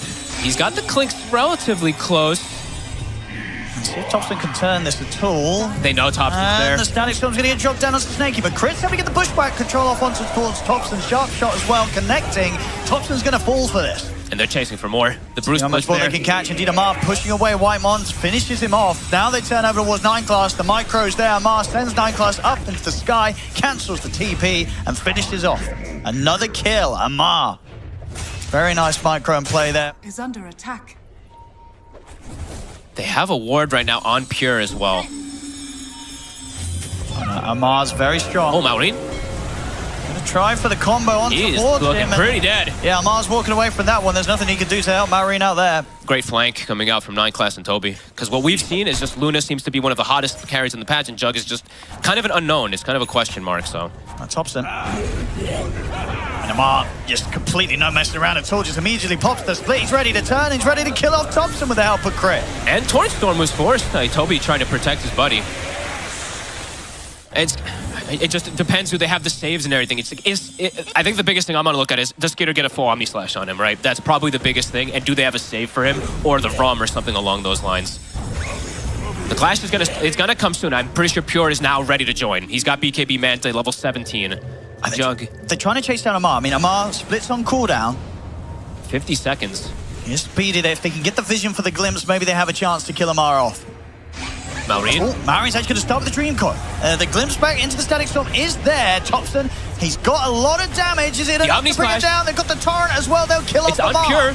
See if they can run Pure down. Pure's able to step away. Skeeter turns over towards 9 class with the Blade Fury. Whitemon Pure's getting low. taken down low in the trees. Maureen looking to finish him off, but the Torrent catches on to the two of them. It doesn't matter. They still get the kills. They get Pure, and Crit, he's going to see if he can catch on to Toby. The bushwhack, it's there. Crit's got the initial catch. Have they got anything to stop this TP? They don't. So Toby will escape. I've still got... How long left was Aegis? Okay, it's gone. It's gone now. So Aegis is gone. Dire's top tower is under attack. Might get this tier 2 though. Tundra, they will respond. The smoke come from the mid lane. Amp damage on Clinks. If they can kind of set this up with a solid Static Storm, Thompson will tear them apart. See what angle they find here. Who's going to start things? Toby. Look for the torrent opening. Nice They get the torrent. static storm follow up as well. Thompson's in with the damage. The boat comes crashing over the wall. There's no It's a save. clean kill. Skeeter's gone. They should be able to pick up Snaking as well. The rest of Falcons have to run. A very clean entry into the fight there. And Malrine, they've got the vision. They got him. They're able to find him. They've got the glimpse back. But to stop to his TP, he'll try and get out with an orb, but the damage is too high. Huge. Very well started there by Toby, getting that opening torrent. If he's on the sort of level ground or a little bit behind, these aren't easy matchups. No. Clinks and Luna, they can have that edge. Crit. Crit. Getting shredded. He's going to get glimpsed back over towards Pure. It's a quick kill. They're going to try and fight this by the looks of it. They're Over on the split. Thompson. They're going to go straight over towards him. And Martin on top of them is good damage. Thompson getting relatively Hit her. low. Jump ball from Marin. Can they kill him off? He's still alive with the Omni Slash over towards Pure. Thompson, he's surviving through this initial attempt. He's back up to the high ground. He's getting away. They couldn't kill Thompson. And Pure's cleaning up. It's a big old cleanup, and they could go even for more here. So they've got eyes on Amar. Give him the Rampage. X-Mark's there. They're stepping over towards him. They're keeping him in position, and so Pure can step up and look to claim. If he gets a hit off, he's got a hit. Don't deny the Rampage, boys. Oh, Thompson. Okay. No No reaction. Rampage today. But a stomp Thompson fight. says no, but indeed, everybody's dead. Tundra steaming ahead now, 14k lead. Bit of a mistake from Skitter. I don't know if it probably doesn't matter whatsoever, but he used the Swift Slash and actually didn't use the Omni Slash during the Swift Slash. So he actually got caught he got outside caught of by him. a Torrent. I think Toby actually placed the Torrent on top of Pure, so the Swift Slash ends, it hits him, he can't get the Omni How out. does Thompson not die there as well? They were going for him. They needed him to die. He just didn't. The Static Storm coverage was massive, honestly. It silences the couldn't Brew. finish him. Like, it silences the Brew split, so he can't actually use any of his spells to, like, pull him back or out of position, and the positioning of the fight becomes disastrous.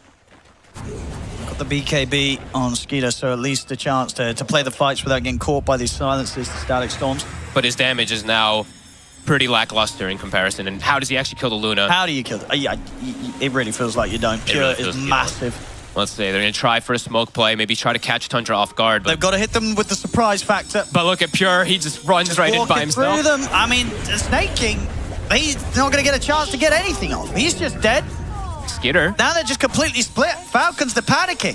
Skitter's in a weird spot right now. Yeah, where do they go? Where do they run? I mean, Crit, he'll bounce away with a sharp shot. We'll see the ult come off over towards Brightmon there with the Swift Slash.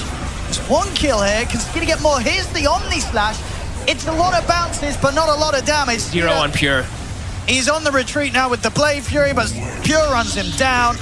The two supports did die, so something was to be found by Falcons. Amar's trying his best to clean up something in this fight, but can he really deal with the cause? Toby That and split's Pure gonna still die. incredibly strong. The Glaive's bouncing around. Amar will be able to live long enough to try and run this one off. But Pure, he'll chase him out. I mean, Mallory, Pure's getting low because he's got this Aegis. He doesn't care if he dies. He's ready for round two. And Amar, ooh, The they're going torrent. with the torrent. Toby. Last second or so there at the TP, put to a stop. They will get Amar as well. It's another solid win of a team fight for Tundra. Pure just stands his ground. Level 25's been hit. Falcons, they'll go for it again. Yep. See what they can get. Throwing out the Solar Crest, trying Thompson would be a big catch. their damnedest to make this jug Thompson's going to strong dispel enough. the smoke. Thompson. They've got the ward down. They know he's here. Still able to get the BKB off, but with the They get detection him. and the slashes, they'll get it. Big kill. Absolutely. Can they turn it into more? Something here for Falcons. Thompson's out for 80. They're going to continue looking. They have to look to hunt. They've got to turn this into something else. The Luna's still a bit difficult unless you fully isolate No, her. they're going behind the Luna. They'll know that someone will be behind him, and indeed they will find another Dream Core's there. No TP out available there for 9 class. He's a little bits of something here for Falcons. Potentially getting back in the game. I mean, they do also Crit know the hunting. position of Pure. Let's see if they can find it. Pure, he looks like he's going to push out the lanes, and then, yeah, he has TP available to join his team. Hobson. He's gonna show himself. They're gonna see Skitter. I mean, they're prepping for this in the tree line, but Thompson, he's going to open up on the crit first. You see Marin getting in position from behind. He's up on the high ground. Pure. Jump forward. They'll go in with the silence to cause out into the two of them. They'll use the slash. The static storm's going to drop down, but Skitter's Pure's just standing his ground. The second slashes are coming out, but the damage is incredibly split, and it's just not there from Skitter. Skitter has to play Fury TP out, but he won't make it. He's out. 3 dead. Glimpse back. Drag back all the way here to Staking as he's caught underneath Pure and Toby. 4 dead on Falcons as Tundra. They'll show them indeed who's still in charge of this game. It just doesn't have the damage. Yeah, Pure's just too farmed. Way too farmed at this point. Now down the mid they go, Thompson. Forcing out the fortification. They're bringing the top lane as well. Get rid of that final tier 2 tower. Open up the base. They know how much of a window they have here. They can potentially clean up 2 racks here at the speed that they do kill. Maybe even more. Radiant's middle barracks has fallen. Do they just go for the throne? Radiant's middle I think they can go for whatever they They can want. do whatever they want. has fallen. This game looks to be all theirs. Radiant's bottom tower has fallen. Unless Falcons can do something surprising here in their potential last effort at a hold. Pure can pretty much just blink in and start the fight himself. I think he can blink in and almost kill everybody. Thompson will start it. He's going to be the first one to go. That's the first kill here for Pure. They're looking towards him, but the static storm's down. It's an axe. They'll get the catch indeed onto Marin. That's the second one for Pure. Now he's going to head over towards Skeeter. The Blade Fury's there in time. Snaking pumping out the heals as well. Tundra, they'll keep their distance. There will be a buyback available from Malorine. That was the axe static storm. I think the reveal of it. I think he was finishing it up. He's back in again. Pure. Ready to go once more. Looks over towards Skeeter with a elusive beam. The bushwhack will catch on to Pure. First wish slash is there from Skeeter, bringing Pure down to half HP. He's got Satanic. He's trying to heal up, stands his ground and looks over towards him with the elusive beam. Finishes off Skeeter. Skeeter's out for 80. They just can't touch this Luna. Pure jumps in over towards Crit. GG, well played, it's called. Game 1 will go to Tundra. I mean, it is pretty busted that the Skater Jug is spinning away and he just gets Lucent Beam during the spin and takes like 700 or 800 damage during it. Whew, Tundra. Crushing this one. Yeah, they really did. Mid, Malrin getting a little bit more than Thompson. Thompson has a full wave under himself though, so should be able to get that farm. And top so far, Toby's actually getting slowed down a little bit. Well, maybe see if they can go. Oh, they bring Malorine. Indeed, with this rotation from Malorine, they might have a solid chance of going for the Kunkka. Toby's got the stick charges, but Snaking, he's actually the one to be falling low first. Playing with fire. Snaking, can 9+ find the damage he can? He does. The Fade Bolt's there. First blood will be for Tundra, and they didn't have the damage to take down Toby. He's able to walk away. He was 8 mana short for the Whirling Death. Dropping the boat on bottom, Amar. Do they have a Thunder God's Wrath? They do. It's a lot of damage. Isn't He's quite tanky. enough. He's building up the static thing here as well from Whitemon. Amar will live. Now with the backup of Marin and Crit, he can look to run down Toby as well. Ooh. As an attempt gone wrong there from Tundra, they end up feeding away both their lives. And now they'll look for the action. I mean, they've got the Atos setup here from Crit. And a blink on Malorine. Yeah. So way to pop targets. They've got the setup. They'll have the burst damage. They're even going towards Skitter. Okay. This could be a nice one here. Thompson. They'll spot him for a second. Whitemon, he's going to be the easier one to jump. They'll look towards him. Actually, they'll throw up the stun towards him and then they'll turn their attention over towards 9 class. They'll get They perfectly get the 2 supports. Good smoke move. They're going to smoke off the back of that. Is that- They know there's no static storm. Yeah. No Aghanims So- yet for Toby, but they're feeling like they can get a pick off here with this Phantom Skeeter. They know It it's would be a brilliant catch here for Tundra. Oh, They go this is straight over perfect for towards them. him and Skeeter. Radiant's top tower. Has he got anywhere to run? He's got the Oh, he just got BKB. It just came out, but the hook shot is there. Can he get out? As well as the Cogs. He's trying to break his way out of this, but he won't be able to escape. They get the kill. Oh, and he even did the disassemble play, so he got it maybe a little bit earlier than I think Tundra maybe expected. Can they set up for Pure ever? I mean, No. it's just not going to happen right now. No. They need to. I mean, they're trying. Maybe they'll the use the shift static. off, So though. Skeeter is heading over. But is he going to be here in time to really allow them to threaten? They're still on him. It's good. Yeah, indeed, Amar. He's gone. Okay, they've got him. Amar just frontlining and being the damage that they need to kill Nice him off. bushwhack. The bushwhack's going to catch on to the 2 of them. Amar, he's still alive, staying on top of Thompson. Thompson's gone. It's a double kill from Amar. Amar finally falls. Oh, massive. But Falcons, they're getting the cleanup on this one. Skeeter turns over towards Whitemon. He's dead as well. They found the 4 of them. Oh, that was beautiful. I mean, Amar. Amar, he really was. It Tip felt him. like it really is. Against sort of effectively at least the 2, maybe you could even consider them the 3 carries with how much damage and how much of an issue Marion is going to be as well on the front lines. It's 3 cores that Falcons have in prime position. Thompson. He's caught. He's going to get caught in the static storm. It's another easy kill here for Amar. Amar is doing it. He is. Even though, you know, the Razor versus Morph matchup that sometimes the Morph thrives in, Amar is doing it. Yeah, definitely able to have a lot more impact this Look game. at Pure. Skater's got the high ground. They've got the Rod of Atos and the stun into the bushwhack. Hookshot's going to be coming in from Whitemon and trying to hold them back away from Pure. Pure is also going to get caught by the glimpse. Skeeter's still in on top of him. Pure, can he run for this? He's gone. Crit's able to get him with the Acorn shot. As Pure's gone, Skeeter, he can continue the cleanup here with his God Strength. Turns over towards Whitemon. It's going to be another kill for him. The bushwhack again from Crit onto the two of them. Double kill for Skeeter. He's got backup too. And another stun. He's ready to continue diving under the tier 2. Toby, he's going to be gone as well. Skeeter making sure. Malrine in position. He's got his Aghanims finished up already. What sort of catch can they find? Whitemon heading in. They'll scout them out with the Thunder Gods, Raph.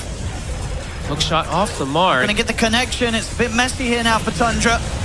God Strength's gonna be popped by Skeeter. Skeeter's ready to chase him with the axe. Jumps over towards Toby.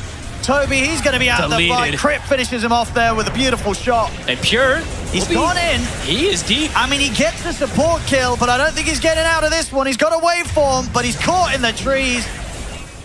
I mean, going for moves like that, you can definitely feel that Tundra, they probably feel a bit helpless right now in this position. Looking a whole lot better, and I think a lot of it really does feel down to the fact that you got both Skeeter and Amar on just much better heroes this time, right? Amar is playing one of his absolute best. Yep.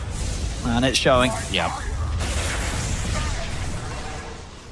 Really wanting to chase him. He's got BKB. He can turn and fight. Another bushwhack. I mean, Crit, he's just catching two of them every single time with these bushwhacks. Thompson's dead. I mean, Toby's looking towards Amar, but I don't think there's a whole lot Toby can do here. Falcons is coming. They're connecting. You got to get on full retreat. The vision's there. The drag back 9 class with the glimpse. It's just kill after kill after kill here for Falcons. Another catch. Toby's caught. God Strength's out. The damage will be there. This is out of control. It really is. I don't know how much more Tundra want to sort of withstand through this. Oh, send it back. Oh, it needs Nay. He's looking for him. In the meantime, Thompson. He's going to get back to killing people. Pots the BKB. He's going to run down Thompson. Farewell. Crit also able to snipe. He's going to snipe both of them. Crit's going to take these kills as the carry on the team that's 21k ahead. Yeah. Like, he's keeping up, but is it going to be enough to provide them any sort of chance to turn? Snake. Marine's in with the jump on towards 9 class. Pure, we're trying to hold him back with the stun. Back up to the high ground. Marine's going to look to chase in. He's got the axe, so he's invulnerable. And he'll kill off 9 class. Amar gets the last touch on that. Pure. He's going to turn into the Razor. He used the static link against Amar, but Pure is getting pretty low. Put the BKB. Standing his ground. He's suicided. Uh-oh. Okay, this is pretty huge. Can they get anything more? Amar's going to get the BKB TP out. He'll make it away. They'll be able to put a stop to Crit's escape, though. And just like that, Pure, he's got to do it, and he is doing it. Oh, Skeeter, you got to be careful. Oh, Whitemon gets him back. Oh, skip guards. It's Thompson, too. Here we go. Here we go. The all chat has been opened. I mean, the double evasion. Let's see how they address that versus Pure. Like you said, it's a static storm. It's got to be on him. Skeeter's going to pop the God Strength. They're going to try and finish off the Roche quickly. Far swing around from the right side. They saw where the rocket came from, though, so they should be aware. Wrap around from Pure. He's getting some good information. I believe we saw caught vision there with Skeeter. Ward's placed. He's in Thunder God's Wrath to try and scout things out. Then jump forward straight away. Pure. He's got the link. He's in onto Skeeter, and he's completely destroying him. He's dead. Uh-oh. Pure. He's absolutely doing it here. Can he be dealt with by Amar? No, the X-Mark's going to be there to drag Amar back away from Pure. Pure's ready to get back in with the waveform. Closes the gap on towards Amar. Oh, he's doing Amar's it. Dead. Double kill for Pure. Skeeter, he's come in with the buyback for this. Skeeter? Storm is there. He's dying. But it's a buyback. Ooh, is he going to die? He's still alive. He's dead. He's going to get him. Pure. Holy moly. It's a dieback on him. It's an ultra kill for Pure. Does he get out? He does. It's stunned up. They should be able to kill him, but he's already done the damage. Pure, he doesn't mind going down here. He got an ultra kill, a dieback on Skeeter. Yeah. He's ready to sort of quietly carry this game. And I honestly, like him and Crit, I'm looking like they are still so massive. So if they've got anything, they've got the bushwhack, they've got the static storm. They've caught him, and he's gone. No buy. Just like that, Pure is out for 100. He doesn't indeed have the money. If the rest of them can escape, Toby will be able to TP out. But that's indeed, 90 seconds. That's what happens sometimes. Thompson is cutting the wave. And they've got a Fortification glyph. will deal with the glyph, but the bottom lane's coming in onto the tier 4s. Yep, Amar, he's hitting tier 4s. He knows there's no buyback. This could be very, very painful here for Tundra. They're gonna lose a lot. The Hex is there onto top, but he's up. He has buyback. But the mid-bracks are gone. Falcons, they are going to back off and deal with the tier 2. There's still a tier 2 to be taken on the top lane. Okay, they'll just go for the safer play. Just go for the megas. No Pure. See if they can finish off the mega creeps, Falcons. Tier 3's gone. They're jumping in beyond the pace. They're looking for the dive, but he's able to get it. One tapped. Marlin just gets in, completely destroys 9 class. And Toby's BKB still on caught up for 15 seconds. Amar's on top of them with the static link. Look at this damage. Trying to run.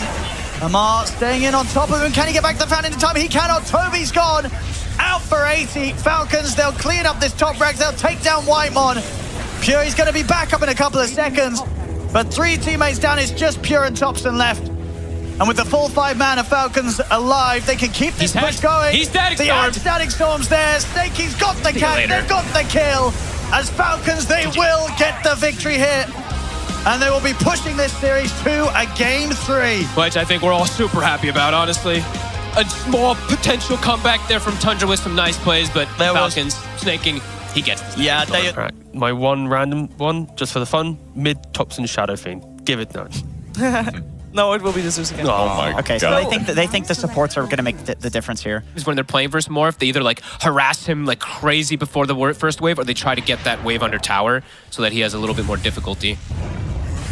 Whitemon. I mean, Crit's going to set up on this. He's It's onto a the bit tower. deep under the See if tower, they can though. get away with this. I mean, it looks like they will with the static link building up. They'll get first blood. Okay. Like he wants to strike back on this side here, but there's a ward. A reward, so yeah. they're not going to get caught by surprise. I mean, Snake's kind of trying to toy with him a little bit, potentially looking for an aggro play. He's got Whitemon here, but at the same time, Snakey's got Marine around, and they're going to look to go in the body blocks as well for Snake with the micro, leaving no escape for Topson. Great play from Snake. Big stuff from the Ench. They're lingering around for Topson, who's incredibly low on mana and HP. He's in trouble. He'll be able to jump out to the side, but he's caught by the silence. Blood grenades out. And Snake takes the 2 big creeps as well from him. And there's no help for Topson. He goes down. Oh man, he didn't even finish off the 2 creeps. They just poked them and finished them. Early advantage that Falcons are holding against them. And they're moving towards the top. They've got the glimpse. Get a catch. The backup's coming in Crit's from already Falcons. here. Crit's able to get the kickback on a Whitemon. Skeeter puts the God Strength. The damage from Pure is enough to take down Crit. Okay. Get the boats out, but it won't make an aggressive connection onto any of Falcons. Whitemon tries for the TP out. Marine's able to cut him down. Can they disengage? Looks like they should be able to on Tundra. I mean, they're actually kind of going to make the split move. You know, Snake King and Skeeter will start things on towards 9 class. Oh, and they're the getting rest of them, Toby. they're on top of Toby as well. Oh, that's a heads-up move. Mallory and Crit, they take down Toby. Snake King and Skeeter should be able to get 9 class. He'll try and push his way up with the sharpshooter. Drops the tree down as well to try and block him off. Good try. He'll make him work for it. He really is. But it's the fact that they're not only getting him, but they did get Toby as well. That Falcons' moves continue to pay off. And they catch on the transition. Whoa. They'll drop the Static Storm. Thunder God's Wrath as well. They're trying to burst through Amar. They'll finish him. Pure's able to waveform across, offer that final bit of damage required to get the kill. Topson may pay for this. Crit and Marine in on top of Topson. Pure? With the God Strength chasing out Pure. Marine's ready to continue to stay on top of the morph. He's got the waveform down to the low ground. Marine Got has anything a to blink. take with this Crit. Trying to follow up and over towards Pure. Pure turns into the Earth Spirit, tries to roll away with the block off there from the Timber. Roll forward from Crit. They'll lock him down and kill him off. The team build is going Solar Crest Jump, but that's going to make his Razor, make his Sven that much stronger, while the Morph, he doesn't have a steroid from his allies. Crit. Oh, that's a catch. Be able to get in and get the catch here onto Toby. TPs are going to be coming in. Can they save Toby long enough to allow him to turn this around and get the boats off? But Toby's gone. Crit rolls across. Pure will nuke him down with the waveform. Now on the side to get the static catch on a both of them. It's a big cleanup, and Toby able to clean up a double kill from the grave there. He got the Torrent Storm off before he died. That was huge. No BKB. Tundra setting up around the mid. There's no BKB on Toby right now. 50 seconds. That would give them the potential chance to take him out before he can get the spells off if they catch him at the start. Pure and Topson looking for a bit of a flank to just pop a hero before the fight. They've got the vision down. Falcons, Tundra waiting on the high ground. We're going to see he's just going to go straight for it. They're on Toby. He's going to push in on the mid lane, and indeed they found the Kuka outside of the base. Toby's going to get dragged back. Amar. He's dead. Maori's able to finish him off. They've lost Damar. Pure, he's in. He's going to stand his ground against Skeeter. It worked. To fall. Double kill for Pure. And now he can clean up over towards Snaking. Oh, Closes the Pure's gap doing it. in onto the Enchantress. It's going to be a triple kill for them all. They committed far to get Toby. Pure's just wailing away on them the whole entire duration. I mean, this Morphling, like, he will get his spells off. Maybe you can kill the supports off quickly, but if you're spending time going on them, it's highly likely that the rest of Tundra's cores will tear you apart. Yeah, it feels like Tundra now, Super difficult. the ones that could potentially be searching for the fights themselves rather than playing it Strong. defensively. They know how strong they are right now with the 5 of them. They're going to look for the setup with the glimpse. Static Storm there, and that is not a chance at all for Malrine to survive. Gem hits the deck. They're chasing for more. Pure turning into the Sven. He's got the stun to set up onto Skeeter. We'll see if he wants to dive this. He'll turn over towards Snaking. They get the X-Mark drag back onto the Enchantress. Pure's in. Huge Another kills. kill for Tundra. They're just hanging around in the area. Dire's bottom tower is under attack. Thompson able to keep the creep waves cut. Okay, they'll push the other two. Yeah, they'll cut top and they'll cut bottom with 9 class. Tower is under attack. But they want to take this fight. They're TPing back. Thundergod's Wrath to try and scare them off to start things. Falcons will indeed begin the retreat. They know that Tundra's going to be very interested in chasing this 9 class. They're on crit. They're going to get the torrent connection. Pushback to follow up. Crit getting burst. He's up into the air with the Yules for now. As soon as he's straight back down, can he actually get out of this one? No, he's gone.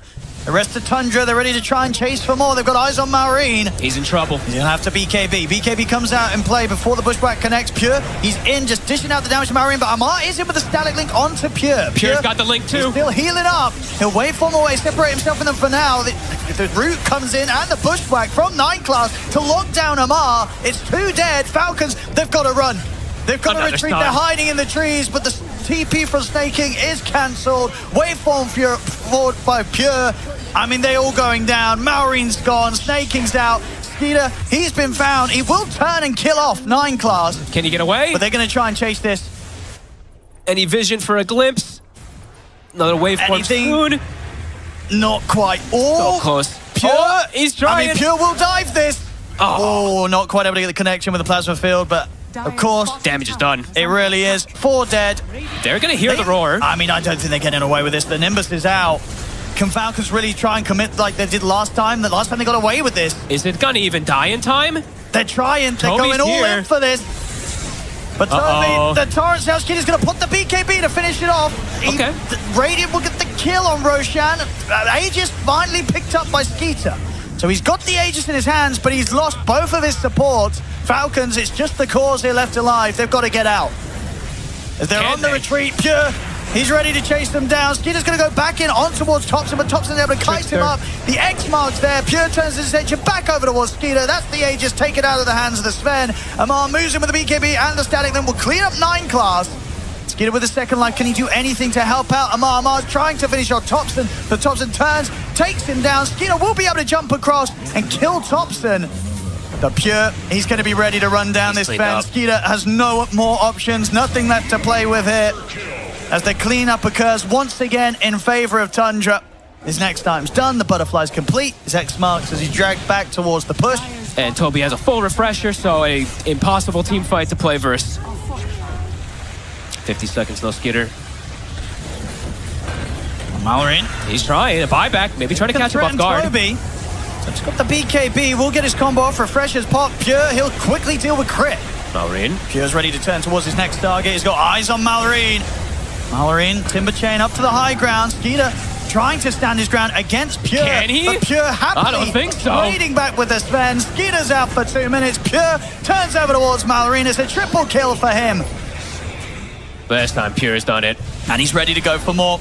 Let's see if maybe this game he can get close to the rampage. I mean, okay, the BKB's out from Amar. They have the X mark. Not enough people alive. I mean, Pure could fountain dive if he wants to. He's in with the waveform.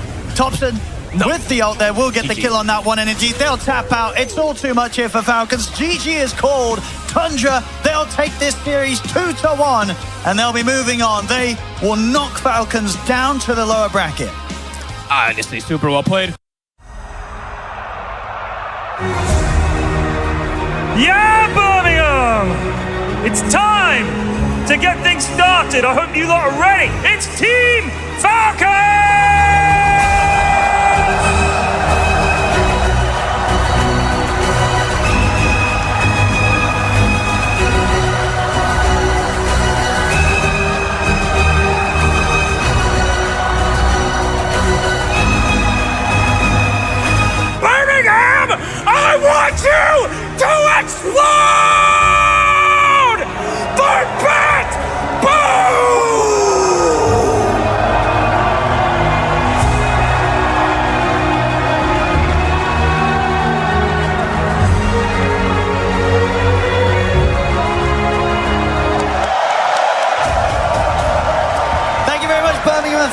Shiva cannot wait to get stuck into this one. The grand finals here between BetBoom and Team Falcons, the two undisputed best teams in the world right now. But potentially a position where they would have the flexibility with the Razor. And instead of saying, hey, we want to do it against the melee Bloodseeker and maybe have that advantage, we would rather get this Underlord in the draft instead. I think they were maybe just like looking at the options, what they had versus the Coddle as well too. And Malreen's like, okay, this is okay. It's not amazing or anything. And then they wanted that solution, of course, that they do get a Gale connection. They do indeed. They got the Bushwhack as well. See if they can do enough damage to get through. The heals of Toronto Tokyo is getting low because GPK look for a denying card. They get the first blood. Crit.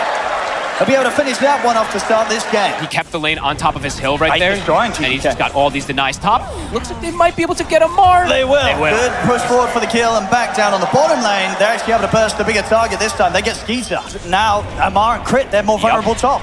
Amar did save a skill point.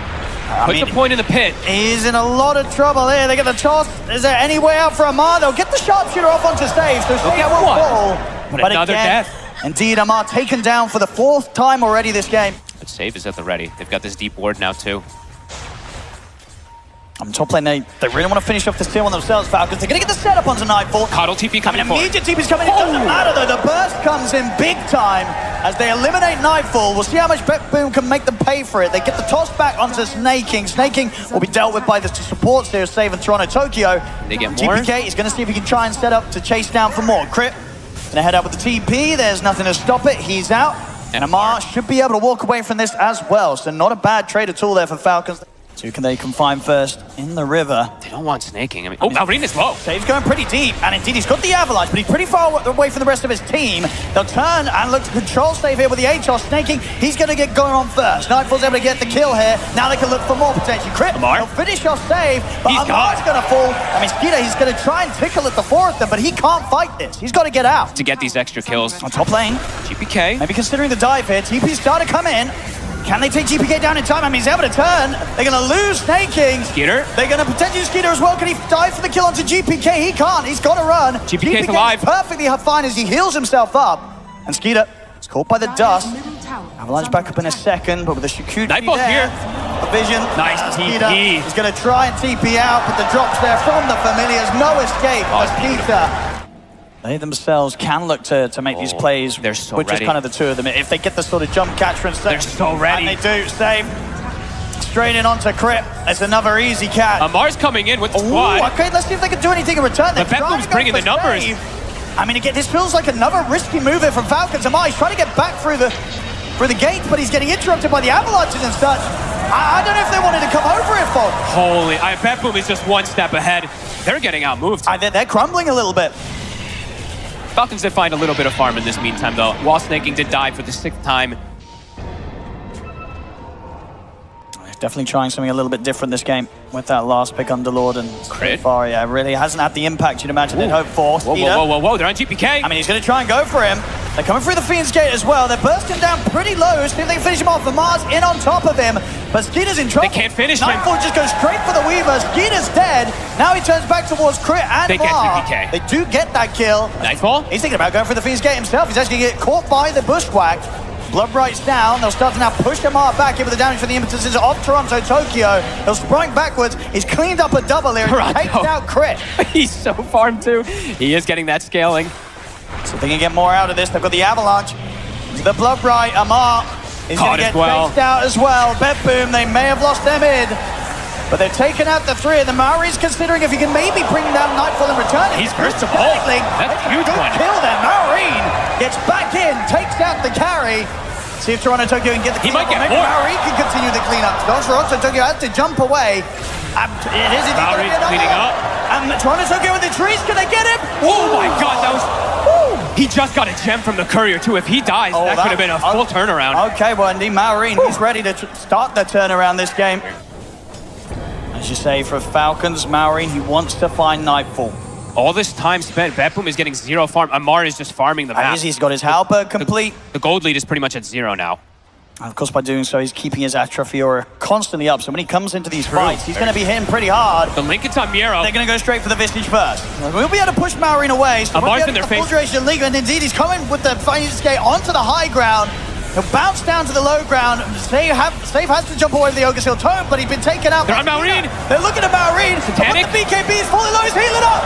The heals are there. Maureen's able to stand his ground for now. Toronto Tokyo, though, with the impetus, is it still hurting pretty badly. He's still alive. He backs Not away. anymore. The impetus is able to bring him down. Saves him with the combo. Takes Marine out. The blast comes through for GPK. They've taken out two. Bam, boom. This Crit kills Nightfall. Wait, what? Okay. They get the Bloodseeker, but they may lose Skeeter. A save. He cleans up Crit. Skeeter, they're going to chase him down a little bit if they got anything else to throw at him. I don't think so. So Skeeter will escape. Yeah, I'm going to keep eyes on him. Let's see how much you can do. Smoke on smoke. Who's I mean, going they to get both the know. jump? Falcons, of course, yeah. No Aegis for this fight. They see the acorns. Save. Are they going to get the jump save? In with the avalanche. He's going to get the toss back straight away. They'll be able to Crit gone delete before the Crit. fight. Crit is gone. That's pretty huge. If they can push on for more, Savey gets pretty much completely static linked by Maureen. Maureen's got a lot of damage built up. He's trying to stand his ground against Nightfall. Nightfall needs to run. I mean, put the BKB in the axe. He's just gone. Maureen is able to chase him down, and now can look over towards Miro. So double kill for Maureen. They couldn't burst the Razor. Maureen gets another free fight to play. Toronto Tokyo also to die here in the river. I need to see how much minus armor this Bloodseeker had in second. And we actually see the reveal now. Toronto, he feels like they do need that Lotus, throwing it onto Nightfall. That sounds like a save choice, but he's walked into a bit of a dangerous area. He has got back up, but the BKB's out from Maureen. They'll kill off the Tiny. He's just charging in. Indeed he is. He's ready to get straight onto the back lines and allow Falcons to continue to push forward, take out Toronto Tokyo. Miro, he'll hide for now. But he's only got so much safety. As soon as he comes out, Skeeter's ready with the nullifier. Triple kill for Skeeter. As Falcons, they're ready to run it down the top lane. And if they wanted to, they can maybe just go for the tier 4s at this point. yeah, the carry impact is not being felt in these later stages as Falcons looking for the cleanup. Yeah, expertly played here. Onto the tier 4s. Bet boom, they've only got the 3 of them left to try and hold back. Fortification will be there. We'll see how much respect Falcons give them. I don't think they need to back up at all. I think they can just stick around, keep this push going, look to close up this game 1. I mean, Nightfall has no BKB. If he walks in, he's just dead. They're going to know that there's no buybacks even now. As the first tier 4 falls, the second one as well. The Ancient exposed. Save. We'll look for the toss back onto Amar. Got the damage to kill Amar. He's getting low. They'll get him, but he buys back. It doesn't matter. The Ancient gets completely destroyed. Game 1. It is all Team Falcons here. As Betboom, they may have got that lead earlier. They may have been getting the kills, but those mid-fights turning it around. 3 that don't lose the lane, like this blind offlaners, like what do you play against Saint, or no? Wow, I'm surprised. I mean, this is traditionally like a bad 1-to-1 matchup to the Dusa late game. They're playing to, like, I guess just have more items on Sven than Dusa has. We'll have to see how that all kicks off. Is gonna be a lot of battle, it feels like, especially in this bottom lane. This Dusa Clockwork versus this Crit Hoodwink plus Amar is Amar. Oh, I think they might have him here. They certainly do. And First Crit blood. gonna take a bit of a beating as well too. Pull the creeps also to the hard camp. Gonna keep accelerating his farm. He has a 500 advantage over the Coddle. Maureen really knowing how to play these matchups. The first rotation's coming out. Amar steps up far. It's a good pushback from Crit. We'll hold back GPK for now, but it won't matter. Not enough to save Amar. They're in charge acquired. Snaking, usually he's the one that does that, so already seeing some double stacks being prepared for Skitter. Again, Tokyo gets on Amar. TPs are coming in again. This time they're going to be bringing in a +2. They really want to kill off the Doom again. Can they get the angle? They get the slow hit, and TP's coming in return, and the pushback from Crit's enough. Holds back Toronto Tokyo. Here comes Maureen. Amar's going to be fine, and now they're ready to turn. Maureen goes charging straight for Toronto Tokyo. Amar able to finish him off there with the Harpy Lightning. All going for themselves. Even though they have a Dusa, they want to apply pressure with this slight lane advantage they have. For Skeeter. Skeeter shows. TPs are coming in. He's a super lot dead. of burst, though. He really is. Honestly, on all 3 cores, these strength cores versus the Spirit Vessel this early on. Maureen also getting caught. He'll be able to get himself over the cogs. Only just. And we'll get blasted back. I mean, so much damage. That actually pushed him up. The Spirit Vessel. I think he's still gone. Indeed he is. GPK. And another one. Starting to run away with the game here. And indeed, Snaking's out as well. Betboom. Nicely The done. kills are rolling in once again. The Deuce has stepped up a little far, but no longer. Amar. See if he wants to sell for Toronto Tokyo again. He'll try and start things, but the cogs are out. The good silence as well from Snake, and he is very, very dead. Hooks and a forward. hook shot. They're ready to try and go in for more. Toronto Tokyo gets the block off on towards Crit. He's gonna have cogs back up in a few seconds. See if Crit's got anywhere to play his way out of this. Pushback is back up. The nice dead shot. It hit. They got anything else to throw out? Maybe a snake? Oh, they're body blocking GPK. He's up to the high ground. Okay, Crit. He gets away from them. type of game nowadays, but going for just an early high ground push, a butterfly Dusa with an Aegis, could be problematic. I'm gonna left for crit. Oh, Miro, a little off the mark with the blink there. Whoopsie. Saves like, don't worry, I'm saving the death shot. Airship. Oh, okay. Oh. Mars in. We'll get the Doom off. And you do get a pick. Indeed, that's a dead Muerta. So Falcons will finally be able to get themselves that second kill on the board. But Nightfall, he just continues to be absolutely massive. His Scotty's going to be soon finished. Just continuing to smash these crazy item timings. I think he's 1,600 gold away. Snaking again, getting caught. Bottom Miro. Another catch. He's getting so many of these. He really is. He's getting a lot done this game. Honestly, him and Save, they're just finding the pickoffs beautifully around the map. It's just keeping that advantage growing. It feels like someone's going to make the jump onto GPK. Oh, aggressive ward top. They see Malrine and Snay. And Miro, he's able to put a stop to the escape of Malrine. He'll be able to get his way out of the cogs again, but nope. Atos is there. Not going to be getting through the twin gate. They're not letting Malrine play Dota. They're not. Absolutely not. Not letting anybody on Falcons really play Dota, it seems, this time around. All Falcons can do really is hit the creeps, and they're trying to do their best with that. Nightfall is pretty isolated at the moment. They're thinking about it. I mean, Skeeter, he's popped their God Strength. They're going to look for GPK. See if they can kill him off. They will. Catch. They will. That is the big catch. And indeed, but Miro, he's going to try and fight back. He's in with the Husop under the two of them, and Nightfall's in with the wraparound. They'll look towards Amar first. They'll take out the Doom. It's something here for Falcons. They've killed off GPK. Who got the last? It was Crit. Okay, Crit ends up getting it. So Crit's going to have to. He's going to have to carry. The mid, they get another jump. Hey, that's two. This ward in the mid lane is doing wonders. Yeah, and Crit's able to pick up the gem there. Steals that from Toronto Tokyo. Amar, he'll show. They get the jump on him. And he's gone. They can push forward here. That's a pretty nice pickoff. Yeah, they'll certainly want to still. Yeah, a minute on the Aegis. Up to the high ground they go. Can they stop Nightfall? Radiant's top tower. Feels like this could be a Rax that they're able to claim. Falcons, they're going to look to try to fight a Skitter. He finished the Daedalus right before this fight. They're going to look for the flank around. I mean, a few of these heroes are burstable if they get the jump, and indeed, from this angle, it could be big. GPK has to be so careful. He's onto the call. They find GPK. Skitter's He's caught. The goal straight takes out the cuddle. They look towards Mirror. Mirror's able to put the BKB in the stampede. He'll get out. Nice hook shot. It's a good catch as well. They've caught the two of them in the cogs. They'll turn towards Crit. Toronto Tokyo slides out, but Maori will help finish him off. Falcons, though, they've lost two. Nightfall, he's getting low on the mana, but he will have that Aegis. 30 seconds on it. Let's see what they want to do to deal with this. The control for a save comes out. They manage to root snaking. Oh my God. They're going to be able to do it again, maybe. I mean, he's completely on his own. Nightfall. Miro's going to get caught with a pulverize. Can he get out? He's going to be able to TP. So Nightfall, he'll get out of there. But my goodness, Falcons, they're managing to make it work. And Amar, he said easy. Amar has been jungling, going Midas and everything. He's just dropping the easies. I told you oh my God. He was cooking and he's ready to go now. Easy is dropped, and that's a respectful time to drop the easy as well in a game where you're still kind of behind. I cannot believe good easy. I cannot believe they catch GPK again. Who gets which angle? Can GPK protect himself? Is going to be the biggest question, at least for me, for the side of BetBoom. Yeah, I mean, Skeeter's initiations last few fights have been crucial. See if he can do it again. He's leading the way here with Crip and Amar. He'll show himself first on the tower, Skeeter, and it's going to mean he gets caught by a hook shot. They'll try and jump the backline at the same time, but Nightfall charges forward here with the Stone Gaze. They'll look towards Amar. Amar's under the cover of the Moonlight Shadow and the BKB. Stampede's popped as BetBoom.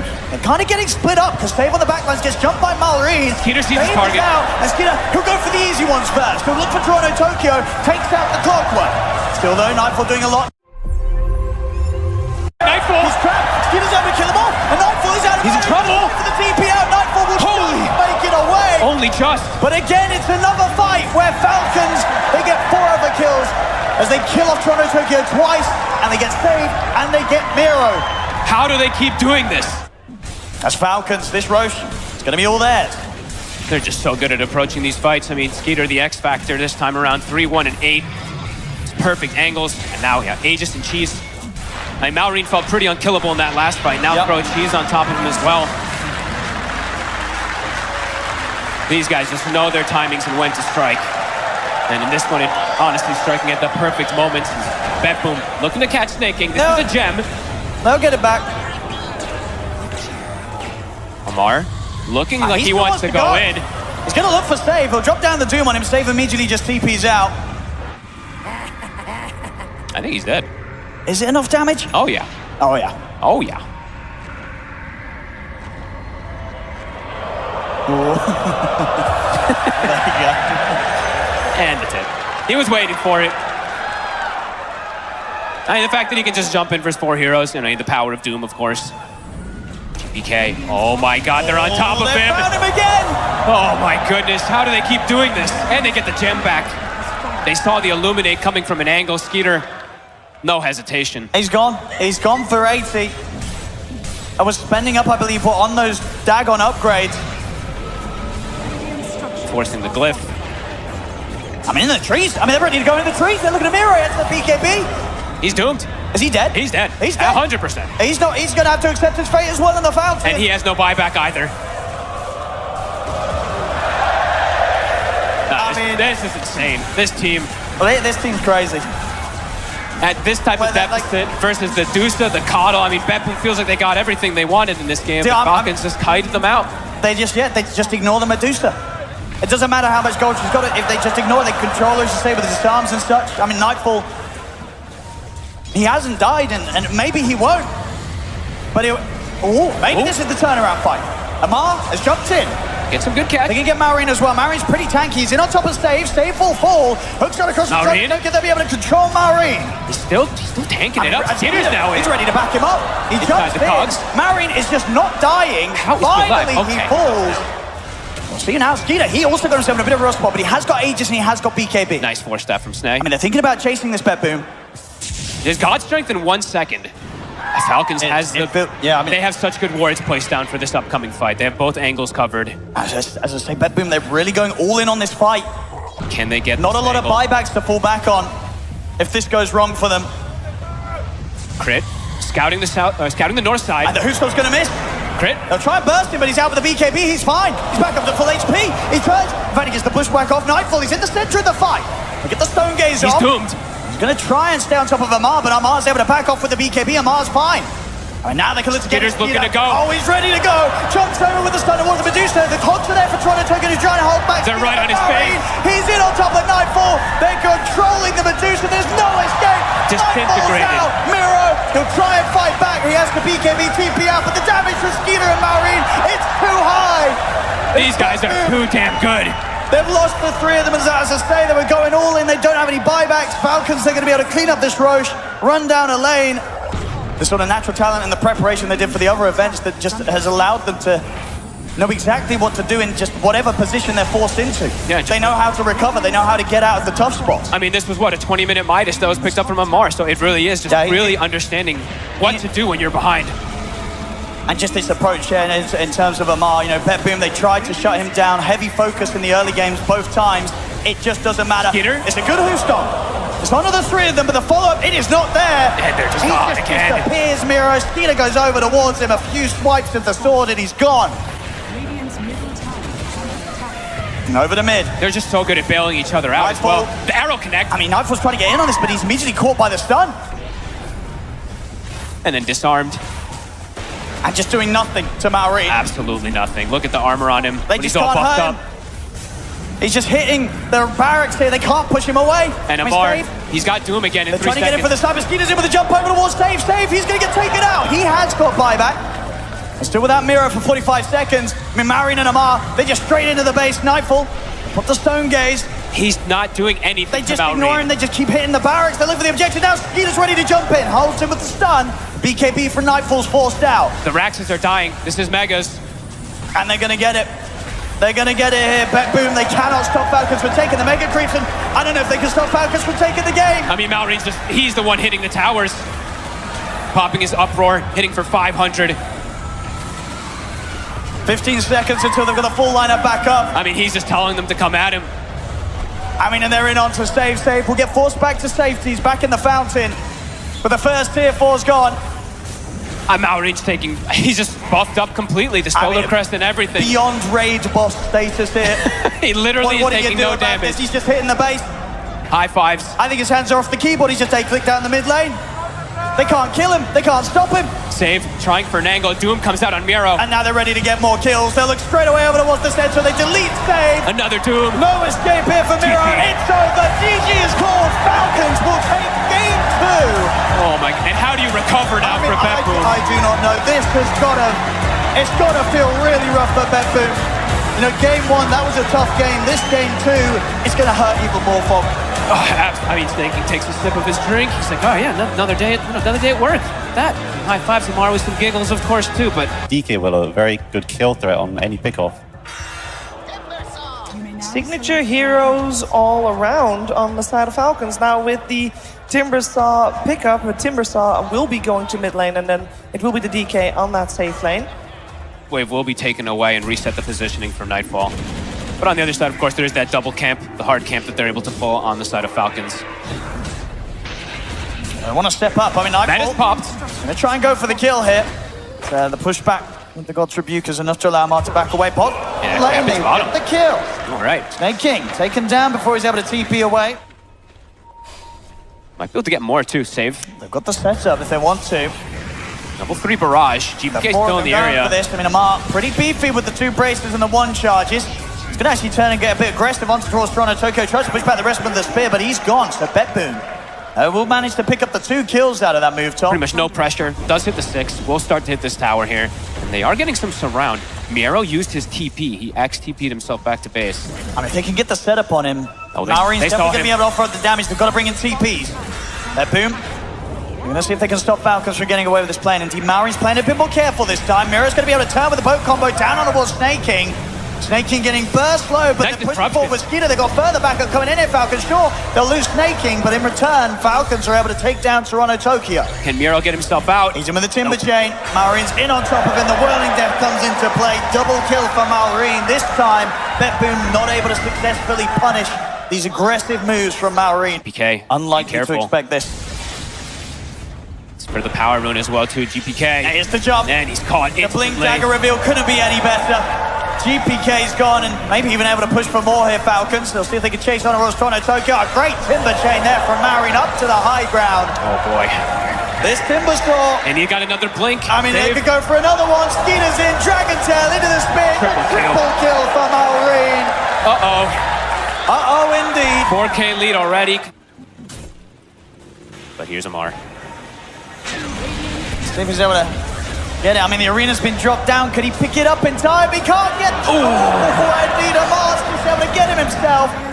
The arena stopping Toronto Tokyo from being able to pick it up. I think he tried to deny it as well, and he just can't because he can't hit outside the arena. So yeah, and Amar, he's really feeling himself right now. Yeah, they're reading every play. You know, the first 2 games, he got bullied in the early game. This time around, he's doing the bullying. Another triple ancient stack. Hello, Miro. Done quickly. And maybe a kill. Another TP's coming in. I mean, Snakey's just dishing out the damage with the impetuses. And Toronto Tokyo, he's going to turn up, but as quickly as he turns up, he's going to get taken out. Peter might go down. The Fear's there as well. He's going to be able to push back the Terrorblade. I mean, Nightfall, he has to sunder his teammate to keep himself healed up. Maureen, he's diving in towards the 3 of them. Nightfall trying to push forward. I mean, all of BetBoom responding to try to protect the Ancients, but the Ancients are gone. They get the kill on Skitter, but only that. Instant stunners, right? With the Mars and the DK, he just throws a Bedlam and massive magic damage versus the TB. Tokyo being very sneaky down here. Miro. Another catch. Good damage there to crit, of course, with the Blade Mail, but how many deaths in a row is that? 4 now from Miro. They're unable to really rally around him, it seems like. He keeps getting picked off, and he's the one that they need to have to make any type of early aggressive moves, it feels like. They're and now pushing another in for more one. here, Snaking and crit. They're looking to save. Skeeter, another jump, another stun, another kill. This is just absolute domination. And Falcons very much just showing off fantastically here now in this game 3. And the timings are hit for at least for the first set of few big items, right? The Blink and the Mage Slayer on Skitter. Maureen absolutely massive, and he got it though. He got it down. He got it down. The final place last drink, it was there. Oh, they don't like that. Sorry, Maureen. Oh no, Maureen. Don't run off. Amar. I've got him with the X mark. This is one they could perhaps catch. Let's see if they can go for him. With the boat connection, I mean, the Fear's going to push back the 3 of them. Very nicely aimed there by Crit. Snake King, he'll get caught on the back lines. They'll burst through the Enchantress, but the question is if maybe Falcons can get back in on this. They can. They are in. Peter jumps in, the spear from Amar. It catches on towards Miro. as Maureen heads in with the Timber Chain, closes the gap, cuts down the Kunkka. Betboom's got to run. They're stunned, GPK. Curse Brown's there. They just move forward. Maureen's ready to dive tier 2s. There is nothing that threatens this Timber. And another catch. The arena's there from Amar, just chaining these kills after kills after kills. I mean, Nightfall, he has got a Sunder available. Manta as well. Skeeter, he's looking for the Dragon Tail. Won't get it. So Nightfall manages to walk away, but again, it's just... They can't get anyone. They get... Sticking together as 5 once again, Betboom. Trying to get the D ward. Toronto, Tokyo. Them in themselves. Amar's in with a follow-up. They're going to look to burst through the gyro, but the disruption's there from Save. Amar puts the BKB. He'll be able to finish off the gyro. And now Miro stepping up. They're ready to go for more. Skeeter's in with the Dragon Tail. Straight away on towards Save. Miro goes for the TP out. The Fear and the Spears there from Amar and Crit. No escape for Miro. 3 dead again on Betboom. They're just cruising through this game. Snaking was even looking to set up onto GPK and Nightfall too. I mean, the pressure. Toronto, Tokyo, he knows. What do you do? He's like, what do we even do? Look at Snaking going toe-to-toe with GPK. The 5 position versus the mid laner. All right, a smoke out here from Betboom. See if they can find anything. Now looking for Snaking. He's got a full Hurricane Pike done. Oh my lord. He'll be able to push away. Cooldown thrown out. And now his team is here to back him up. Outrunning it. The Thunder God's Wrath popped, but barely does anything at all. They just turn, destroy Toronto, Tokyo. Nightfall, he's going to get caught by Skeeter. He's gone. The stun. He's gone. The question marks are flying out here from Amar. I think Betboom knows this is done. They can't do. Toronto, Tokyo just like walked in and looked like hands off keyboard or something. Falcons just absolutely insane. Skeeter dropping some words of advice here. I mean, they feel that it's over. And okay. Timber Chain won't get him, but the everything else will. That certainly will. And same time in the mid, Amar actually won't get the catch here with the arena. Whoops, like GPK was able to jump out in time. They're starting to close in on the base. They've got all 3 lanes starting to get pushed in. No damage onto Maureen whatsoever. I mean, Miro, he tries to step up to set something up. He will manage to get the boat off, but Amar's in with a jump. Gets the arena out to the 2 of them. Save will protect himself with the disruption. Miro trying to escape, but Save gets cut down by Maureen. The arena keeping Miro trapped in. They'll get the 2 of them. It's a double kill for Maureen. They're onto the tier 3. Onto every single one of these lanes. Splitting the illusions up, sending it top and bottom. This feels like it's time for Falcons if they'd like to close it out. I mean, we'll see if maybe Betboom want to try and pull together one final attempt with the full 5 of them. They don't have their boat or torrent, their most important one as well. Falcons too good. The mid-racks are gone. Top as well. Getting pressured. I mean, they'll have everyone back up in 20 seconds, Betboom, but what does it matter at this point? They're just going to tickle these cores. Maybe try for that smoke, kill one hero and GG. That's what it feels like is Falcons. Snaking continues to sieging the tower by himself. And Amar's ready to close it up in style. He's got his Basher. So you have it ready. All right, BKB at the ready. Skitter on the front. Illusion's just poking them from behind. I mean, if they do something, they're probably going to want to wait until at least the Aegis is out. 20 seconds. Gonna try, but at the same time, Marinese jumps on Toronto, Tokyo. Toronto, Tokyo jumps away with the Ogre Steel Totem. They'll get back for now. Falcons. Illusions of their own. And Snaking, he's just frontlining it. They're gonna turn towards Snaking, see if they can kill him off with a boat combo. I mean, the damage is coming in. Thunder God's Wrath as well. Snaking, he will die. They'll get a support. They get something. Cost them everything. That's every spell used to kill off Snaking. I mean, which means the Falcons are likely to just be able to go in with just the 4 of them. And they're going to try it. Skeeter, BKB's pop. He jumps over towards Save. They'll do their best to try and cut the Timber Storm. They'll catch him in the Torrent Storm. But do they have the damage? Nightfall trying his best to tackle this Timber Storm. But Miro caught in the brambles. He's out. They've got buybacks. We'll see if they even bother to use them here. As this game may just be over off the back of this push. I mean, Maureen's going to chill at the side. He's sort of trapped. Will be able to pull his way out with the Timber Chain. Just back up to full HP with the Casual God's Rebuke. They'll back off. But the damage continuing to be done here by Falcons. They'll have a break, at least on Nightfall. That might be the biggest one. The Silver Edge, if it comes out, to at least try to focus down a target. But I mean, look at Maureen. That says the state of the game. And I mean, it's been like that for 20 plus minutes, 30 minutes or so.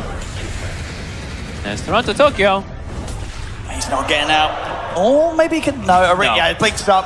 Bash is there as well on the right click. They're just having fun with their food. There we go, back to the all chat. It's back. Took a moment. Now Skeeter, he's in. Gets in with a jump. Miro's straight on a Miro. cold. The chakrams are out from Maori. Miro will be able to turn and get the boats off, as he will manage to run from this. Nightfall turns with the metamorphosis towards Maureen. They bring him down to half HP, but yeah, no Toronto Tokyo for 40 seconds. Doesn't have buyback. I mean, Maureen's 25. Catch him in another torrent. Nightfall has got BKB if necessary. Definitely feels like he needs a whole lot more than that now. The arena's out. They've caught save. He's gone. Maureen's over towards Nightfall. The second tier 4 to fall. They're just hitting the buildings at this point. Snaking wants out. And they'll call it. GG is called. Falcons. They'll do it in 3 games in a row straight. 3-0. Taking out Bedboom. They're just too good right now, folks. They're way too good. I mean, this game wasn't even close. It was not. They smashed it from the draft. They got all their Grandmaster heroes. Amar playing as Mars to perfection. Maureen, I mean, this was a pretty perfect last pick Timbersaw, it felt like. It just cruised through the game, had all the solutions for what Bedboom had. Ladies and gentlemen, give it up for your ESL One Birmingham champions, Team Falcons!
Versus some squishy heroes early on. If they can get the ball rolling, getting some of these kills early on, it's a ton of burst. They have Coddle, they have Visage with the Tiny to get this catch, and some pretty fragile heroes on the side of Falcons till they start getting some items. Especially if you consider, like, down the line, right, some points in the Blood Rage, you pop it on one of these teammates, and bang, the damage, the burst is going to be even more insane. So.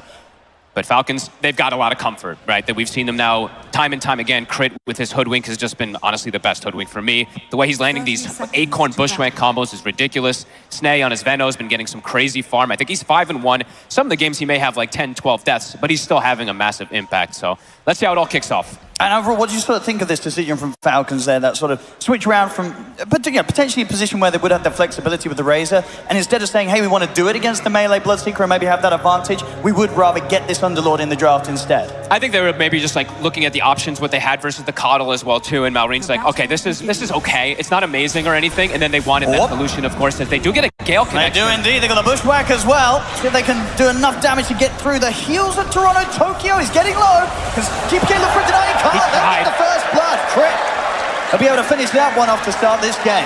You see them throw the extra blood grenades just in case. They're like, no, you're not getting the deny.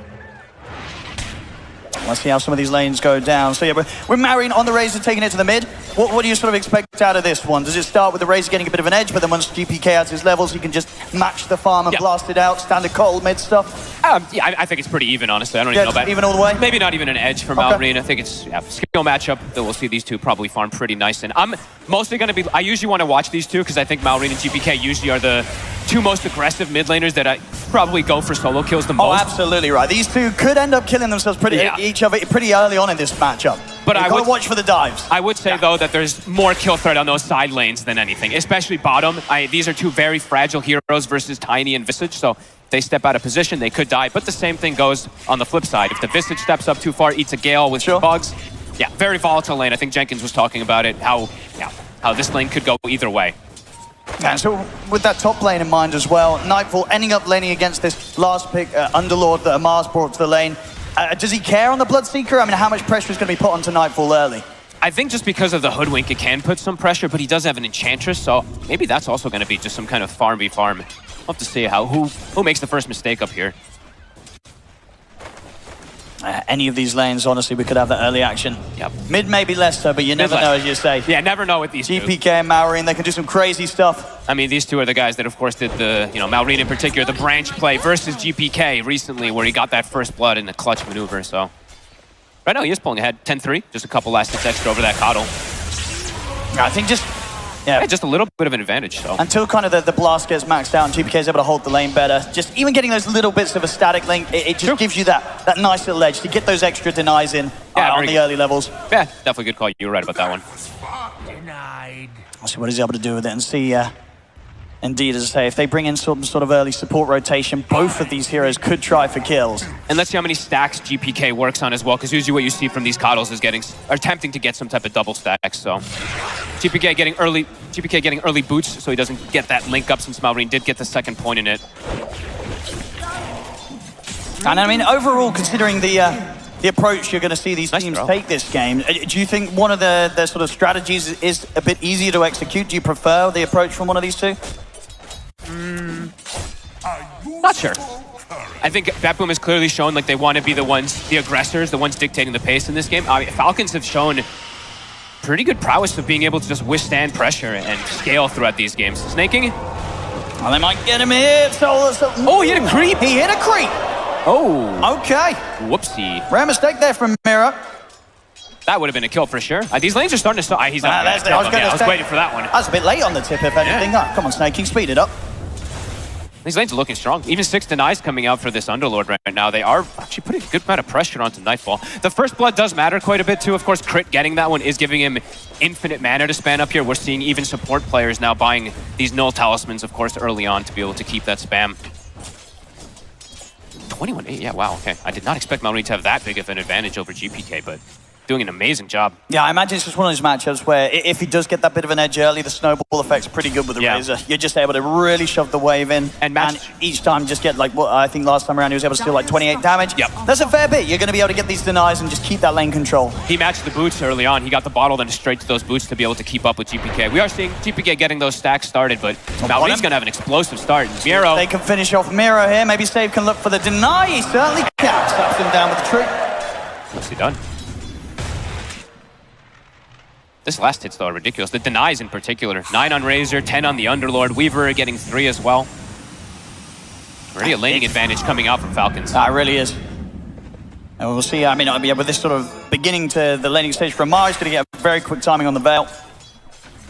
And then the spam is going to be even more. As you say, Toronto, Tokyo, and Nightfall, they do have ways to sustain through it, but it's not going to be easy to stay in this lane. I mean, Maureen is playing this lane so beautifully. He kept the lane on top of his hill right there. He's trying to. And he's just got all these denies top. Looks like they might be able to get a Mar. They will. Good push forward for the kill and back down on the bottom lane. They're actually able to burst the bigger target this time. They get Skeeter. Good kills here for BetBoom. Seizing the opportunity to really go for it. Super chaotic side lanes. And Falcons, now this mid lane, he's got to be careful, GPK. It's almost level 6 already on the Razor. That's actually weird. He's almost a full level advantage. He can absolutely look to dive if GPK is not keeping this safe distance. Especially with an easy one rotation, and it's an easy kill. GPK does have the defensive ward placement, but it actually expires right then. I mean, look at this one, Maureen. He's got good information here. Checks out the stack progress. Oh, and yeah, Crit's in the area too, so GPK. I mean, to turn the step up, this GPK's trying to clear it pretty quickly. I think he should be fine getting it all. The big creeps, though. I mean, Crit, he's got eyes on them. He might be able to snipe some of these. But they have a plasma field, and they do. They do, so the big ones are going to go the way of Falcons there. So that's brutal. That very crucial camp that GPK wants to use to be able to catch up after a bit of a rough laning stage, it's not going to be all his. It's going to go partly the way of Falcons. And he's kind of surrounded at this point. They have that deep ward placed. Maureen is just looking for He's level 6, so he'll if he gets on top, it's just a kill unless he instant TPs out. Power rune. Marine and crit securing that one. Are fortified. A hot start. I mean, this Razor, absolutely massive. I mean, yeah, Maureen's really trying to see if he can get this wraparound going. Trying so hard to get that dive. Catapult will be cleared off. Some decent tower damage, though, coming out from Falcons as they really want to continue for this dive. The lanes have been broken a bit. Amar now in a 1v1 up top. Gotcha. You can imagine GPK, he's going to know that this is going to be attempted for. TPs are probably going to be the ready for Bet Boom. And in fact, GPK, he'll just TP out himself. Good timing for it. It's going to go towards the bottom lane. See if they can punish Snake King. They certainly can. Good move there. Gets away from a potential gank mid and makes a play down bottom. The tip indeed returned back the way of Snake King from earlier. And on his own, Nightfall, he's getting low himself, but should be able to commit and take down the kill. Bet Boom. Good moves there. They really punished what the very telegraphed play that Falcons was trying to do around the mid, and they make something happen on both of the side lanes in return. Yeah, patient up top. They were kind of baiting Amar in for so long, had the Centaur creep, so he can't TP out. Otherwise, I mean, if he doesn't have a Centaur, he can just TP when that aggressive play comes out. So a good find there from Toronto Tokyo. 4-1 right now. The lanes originally from the last hits, of course, we saw the Falcons was getting ahead, but these last few kills now, Bet Boom finding some momentum. Gonna try for the setup on Toronto Tokyo. Nice Wild Wing. Tornadoes himself to safety. Even if they catch him, it's at this point, it's just going to take a very long time to bring down this Enchantress. Anytime Toronto Tokyo is able to get off the Nature's Attendant, it's probably going to survive through the barrage of spells just from these two heroes. And in most situations, I mean, looking at the game, he should be able to. There's really only one stun coming out from Falcons. It's just going to be that bushwhack to watch from crit for most of their disables, if not all of them, until later on. Maybe we'll see some Atoses and stuff come out from the Underlord, but I don't think I've seen Amar do that build almost ever when I've seen him play it. So we'll see if he does vary a bit here just because of that, change up here. And this top lane's now started to fall very nicely into Nightfall's favor. Had a bit of a slower start, understandably, against the Underlord, against Amar with that favorable right click. But at this point, he's in a great spot. Over in the mid, Marine is out with the TP. Nothing to be done about that here from Toronto Tokyo and GPK. They'll look towards Crit, but Crit's already away. Nice siege play here, though. They're getting into the enemy triangle, being able to take these creeps. It's almost a Vessel done from GPK, and you saw the blast, what it was able to do versus Razor. We were talking about the squishiness of some of these heroes on Falcons early on. I mean, GPK can definitely take advantage of that. I was considering on connecting towards that top lane, but doesn't look like he wants to go for it right now. Wants to relieve the pressure being applied back on mid. GPK will hold there. Now, I'm really looking forward to see this itemization. Amar, he is starting to get surrounded up here. Toronto Tokyo has the Centaur Conqueror and some extra damage with the rally. Go for this one here. Amar doesn't have a way out of this. Short of the mana for a TP. And indeed, even if it was there, the Warstomp would have been ready. He'll try and stand his ground, trades a fair bit of damage back, but again, it's Nightfall getting the last touch in and just getting involved in so much early action here. That's 3 now. The last pick, this Underlord. Bloodseeker it's having a pretty good time here. Nightfall's going to be very happy with the outcome of this lane. Great, this Enchantress too, like Toronto Tokyo is near 6. He's doing so much work, just getting, honestly, the perfect creep, it feels like, for the situation now, back to back to back. If he doesn't have a disable, then Amar can potentially just TP out, so really good on him to get so. His crit, a bit of a quiet early game after that first blood. Been kind of running around getting his level 6, but Amar definitely suffering. I mean, what sort of places on the map do you imagine they're going to look towards? I mean, top. They want to kill. They're going to go straight there indeed. Crit teams up with Marine, see if they can make some sort of a play here. If they can get either Nightfall or GPK, that's probably the ideal. Miaro, not really the one that they want to gank too much early on. Spirit Vessel's done, though. GPK, he can match this aggression, and it will be pretty crazy how much he can burst these squishy heroes if he does get a good setup for positioning. Nightfall playing nice and defensive here. There's no need to be anywhere near the lane, especially when the Rupture's on cooldown. He's not interested in fighting whatsoever, so this time spent from Falcons is unlikely to result in a kill. Bet Boom, they stick together around the mid area of the map. Yeah, they prep for the power rune, prep maybe even perhaps getting a early tower pressure here too. Mid tower starting to get a little bit of damage onto it. Falcons all position top, wanting to go for this tower pressure here. I mean, Nightfall does have the Rupture back and ready. He's got a Lotus ready to pop. So he can look for a fight here, and I think Falcons, they know it. They're starting to back off a little bit from the tower. Yeah, Marine, he's going to head away, look towards the mid lane, try and just continue to farm. They don't want to try and take this fight head on Falcons. They're going to avoid this. Marine needs help. He'll get the TPs, dodges the blast nicely, but we see this is a very common thing from Falcons, the TPs that they do early on. Yeah, I mean, because now Amar and Crit, they're more vulnerable top. Amar did save a skill point, Puts a point in the pit. He's in a lot of trouble here. They get the toss. Is there any way out for Amar? They'll get the sharpshooter off onto stage. So They'll get will one. fall. But another again, death. Indeed, Amar taken down for the 4th time already this game. Nightfall is having a hell of a time, and Panel was talking about this Bloodseeker pick in this matchup versus the looking Weaver. good. It's really good. He's already got a 1,200 advantage versus that Weaver. He's already got his Maelstrom. He's going to be a problem. He really will. Just throw those free ruptures onto Skitter at all times. Miero bottom has a TP available. He feels pressured here from Skitter. He'll just continue. He'll just try and waste as much time of Skeeter's as he can. Okay. He knows that Skeeter's going to try and dive in a little bit.